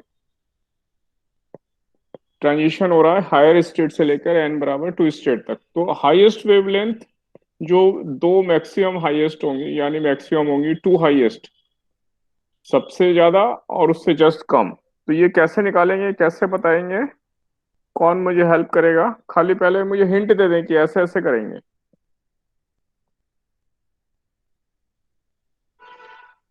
सर एक केस होगा जब इज इक्वल्स टू 3 से n is equals to 2 state में आएगा और एक n इज इक्वल्स टू 4 से n इज इक्वल्स टू 2 में। हाँ, वेरी गुड वेरी गुड, बिल्कुल सही। जब 3 से 2 में आएगा तो हाईएस्ट, क्योंकि एनर्जी का डिफरेंस सबसे कम होगा, और फिर 4 से 2 में सेकंड हाईएस्ट। बिल्कुल सही, निकाल दो जल्दी से।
ट्राई कर रहे हैं ना आप लोग अभी?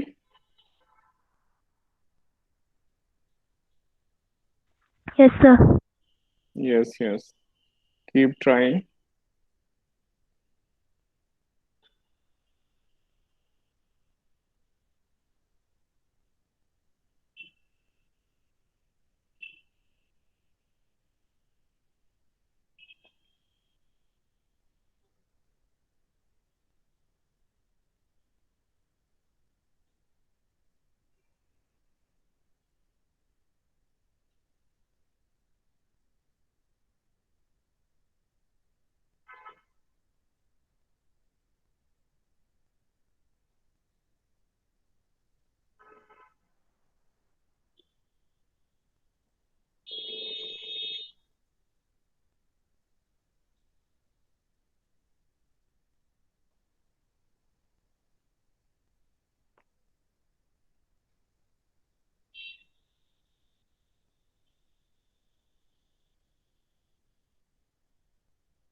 So maximum wavelength 658 nanometer. हाँ राइट, बिल्कुल सही. 2 और 3 के बीच में निकालना था हमें, है ना? और ऐसे 2 और 4 के बीच में निकाल देंगे. तो E2 अगर एनर्जी लेवल से हम रखें -13.6 इलेक्ट्रॉन वोल्ट अपॉन 4, जिसकी वैल्यू मैंने कहा था धीरे धीरे हमें लर्न हो जाएगी. थर्ड लेवल, ये भी एक मेथड है, और हम उससे भी कर सकते हैं, R Z² उससे भी कर सकते हैं.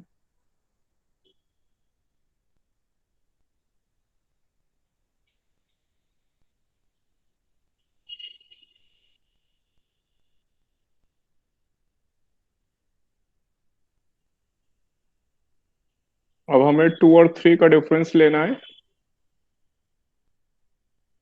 E3 माइनस E2, और ये जो डिफरेंस होगा delta E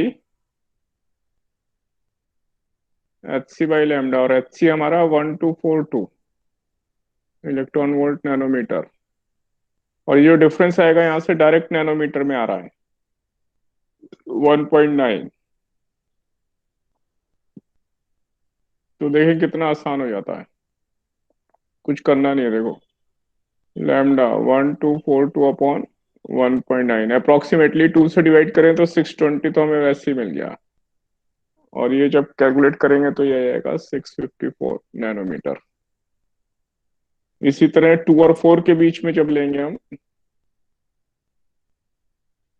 E4 minus E2,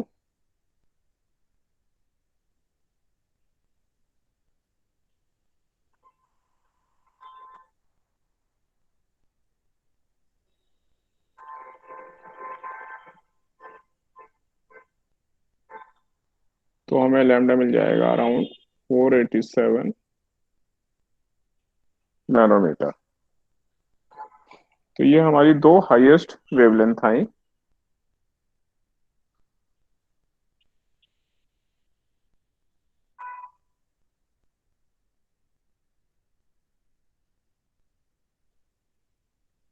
यहाँ तक क्लैरिटी है?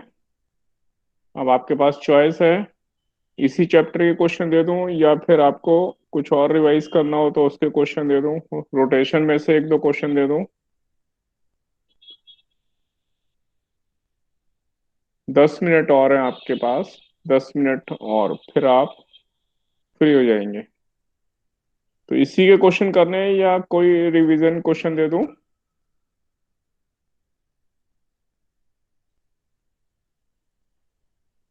अगर हमें मूड चेंज करना हो तो दूसरे क्वेश्चन भी दे सकता हूँ।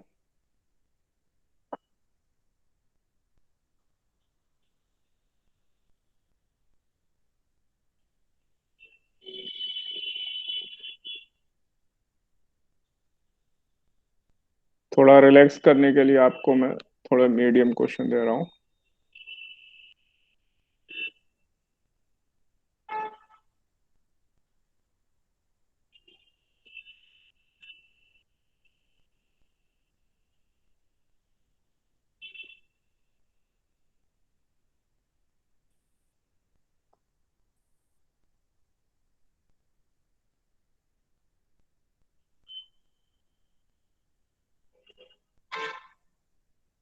आपका फेवरेट क्वेश्चन,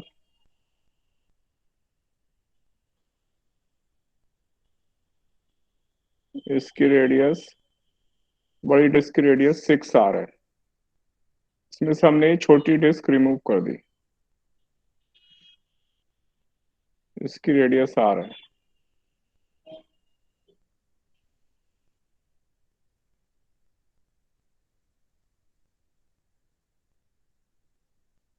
तो जो सेंटर ऑफ मास पहले ओ पे था, अब वो कितना शिफ्ट हो जाएगा वो आपको फाइंड करना है।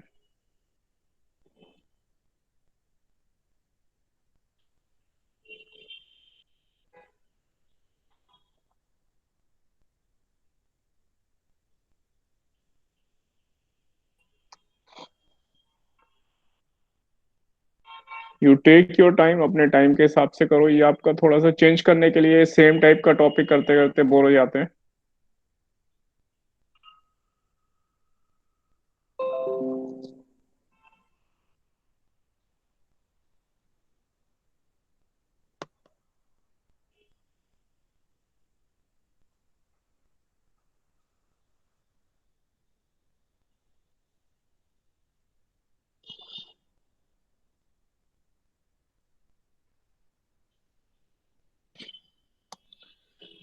एक दो मिनट आप लोग ट्राई कर रहे हैं, फिर मैं ट्राई करता हूँ।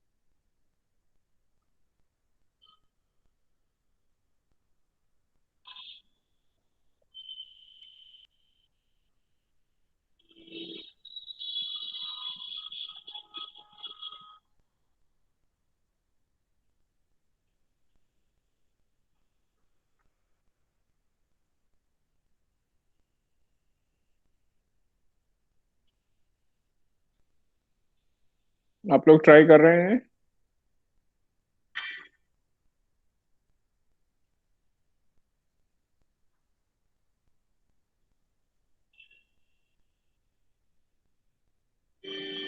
मैं हिंट दूं आपको?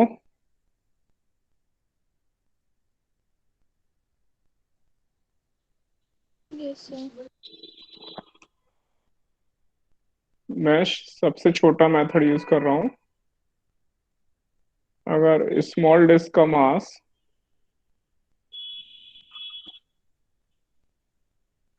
एम है, तो जो बड़ी डिस्क है उसका मास, जिसमें से हमने छोटी वाली ये माइनस कर दी, अगर माइनस नहीं करते तो बड़ी डिस्क का मास 6 का स्क्वायर 36 एम बड़ी डिस्क का होता है, कट करने से पहले। कट करने के बाद जो दूसरी डिस्क है, सेकंड डिस्क,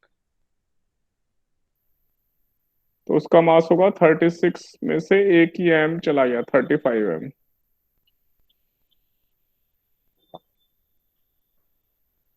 और अब सेंटर के अबाउट M1 x1 बराबर M2 x2 लगा देंगे। इतना आसान है ये, M1 x1।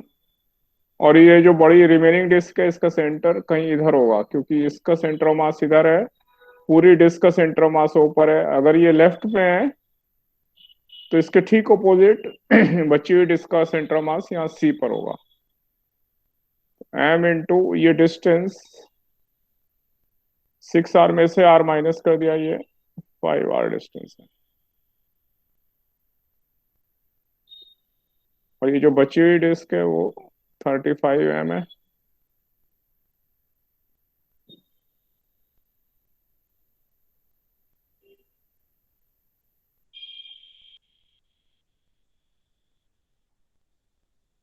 तो इसलिए सेंटर ऑफ मास इधर R/7 इतना डिस्टेंस यहाँ मूव कर जाएगा, O से ये C पर आ जाएगा, इसलिए C के कोऑर्डिनेट R/7, 0 होंगे। ये मैंने एक शॉर्टकट मेथड से किया, दूसरा मेथड भी है, उससे भी कर सकते हैं।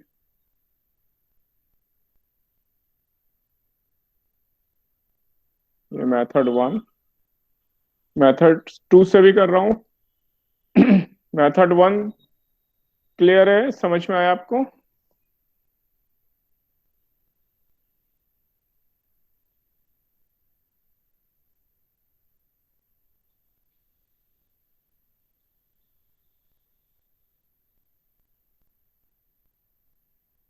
क्लास, ये मेथड समझ में आया आपको?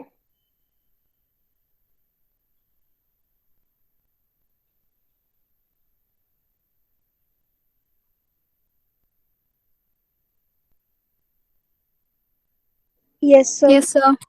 हाँ, सेकंड मेथड से बताऊं आपको या दूसरा क्वेश्चन दूं? बोलो आप लोग क्या चाहते हो।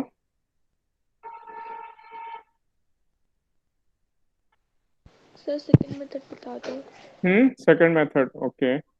और सेकंड मेथड के लिए देखो, हमें पता है ये अगर कट करते हैं centre of mass axis of symmetry पर होता है, तो ये एक्सिस ऑफ सिमेट्री है, इसी में होगा। इधर कट किया तो इससे अपोजिट मूव करेगा। तो जो नया एक्स कोऑर्डिनेट है वो ऐसे निकालते हैं, M1 x1 minus M2 x2 upon M1 minus M2। इसमें जो M1 है वो बड़ी वाली डिस्क कट करने से पहले वो M1 है, और जिसे कट किया वो M2 है। तो यहाँ पहले वैल्यू लिख रहा हूँ, यहाँ पे M1 पूरी डिस्क है कट करने से पहले, और M2 जिसे हमने कट किया, और x1 y1 जो बड़ी वाली डिस्क है उसका कोऑर्डिनेट x1 0, और x2 जो छोटी वाली डिस्क है उसका कोऑर्डिनेट यहाँ पे -5r।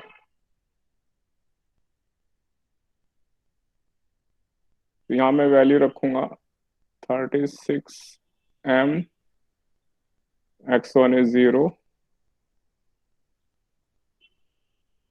M2 है m, और x2 है मेरे पास -5r।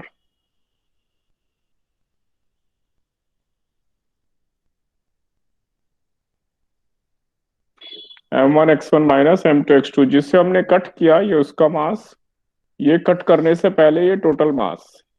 तो ये वाला M1 अलग है, और यहाँ पे जो था वो रिमेनिंग डिस्क का मास लेते हैं। ये मेथड अलग है, ये मेथड अलग है।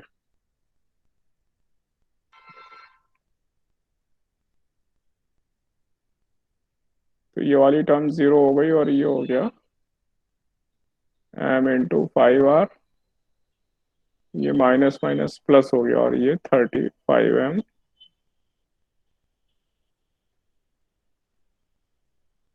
तो ये R/7 हमारा कोऑर्डिनेट आ गया। तो सेकंड से भी हमारे कोऑर्डिनेट आ गए, सेंटर के कोऑर्डिनेट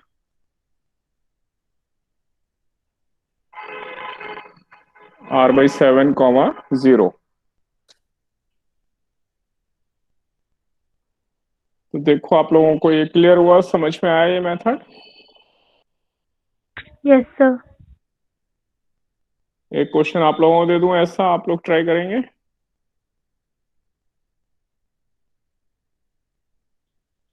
या थक गए?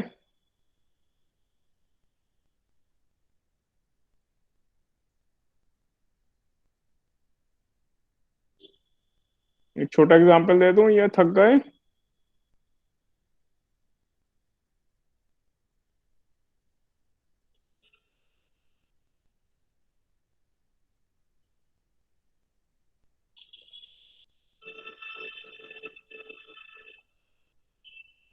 एकदम छोटा सा दे रहा हूँ, चलो।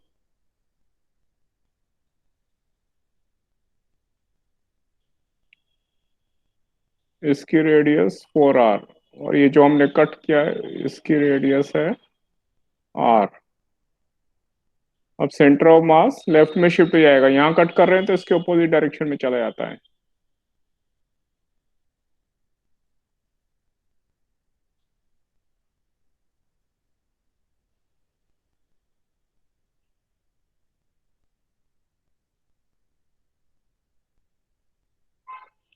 तो हमें शिफ्ट फाइंड करना है, बस 1-2 मिनट की बात है, फिर आप लोग फ्री होने वाले हो। 2 मिनट की बात है बस, ये लास्ट क्वेश्चन।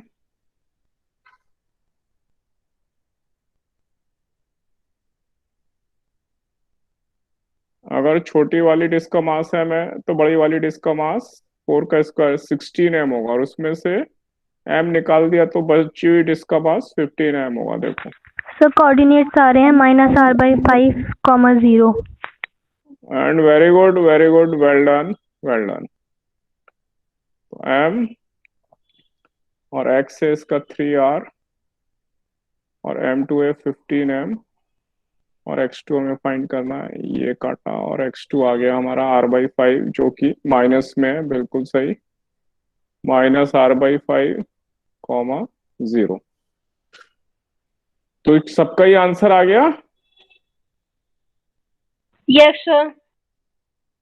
ओके, तो आज की क्लास यहाँ वाइंड अप कर दी जाए। किसी को कोई डिफिकल्टी हो तो बताइए। यहाँ तक जो हमने यहाँ अभी तक पढ़ा, इसमें कोई डिफिकल्टी? वाइंड अप कर दूं आपकी क्लास? Yes sir. हाँ, थक भी गए आप लोग। Okay students, good bye, good bye. आज की क्लास यहीं तक, बाकी नेक्स्ट क्लास में। Good bye students.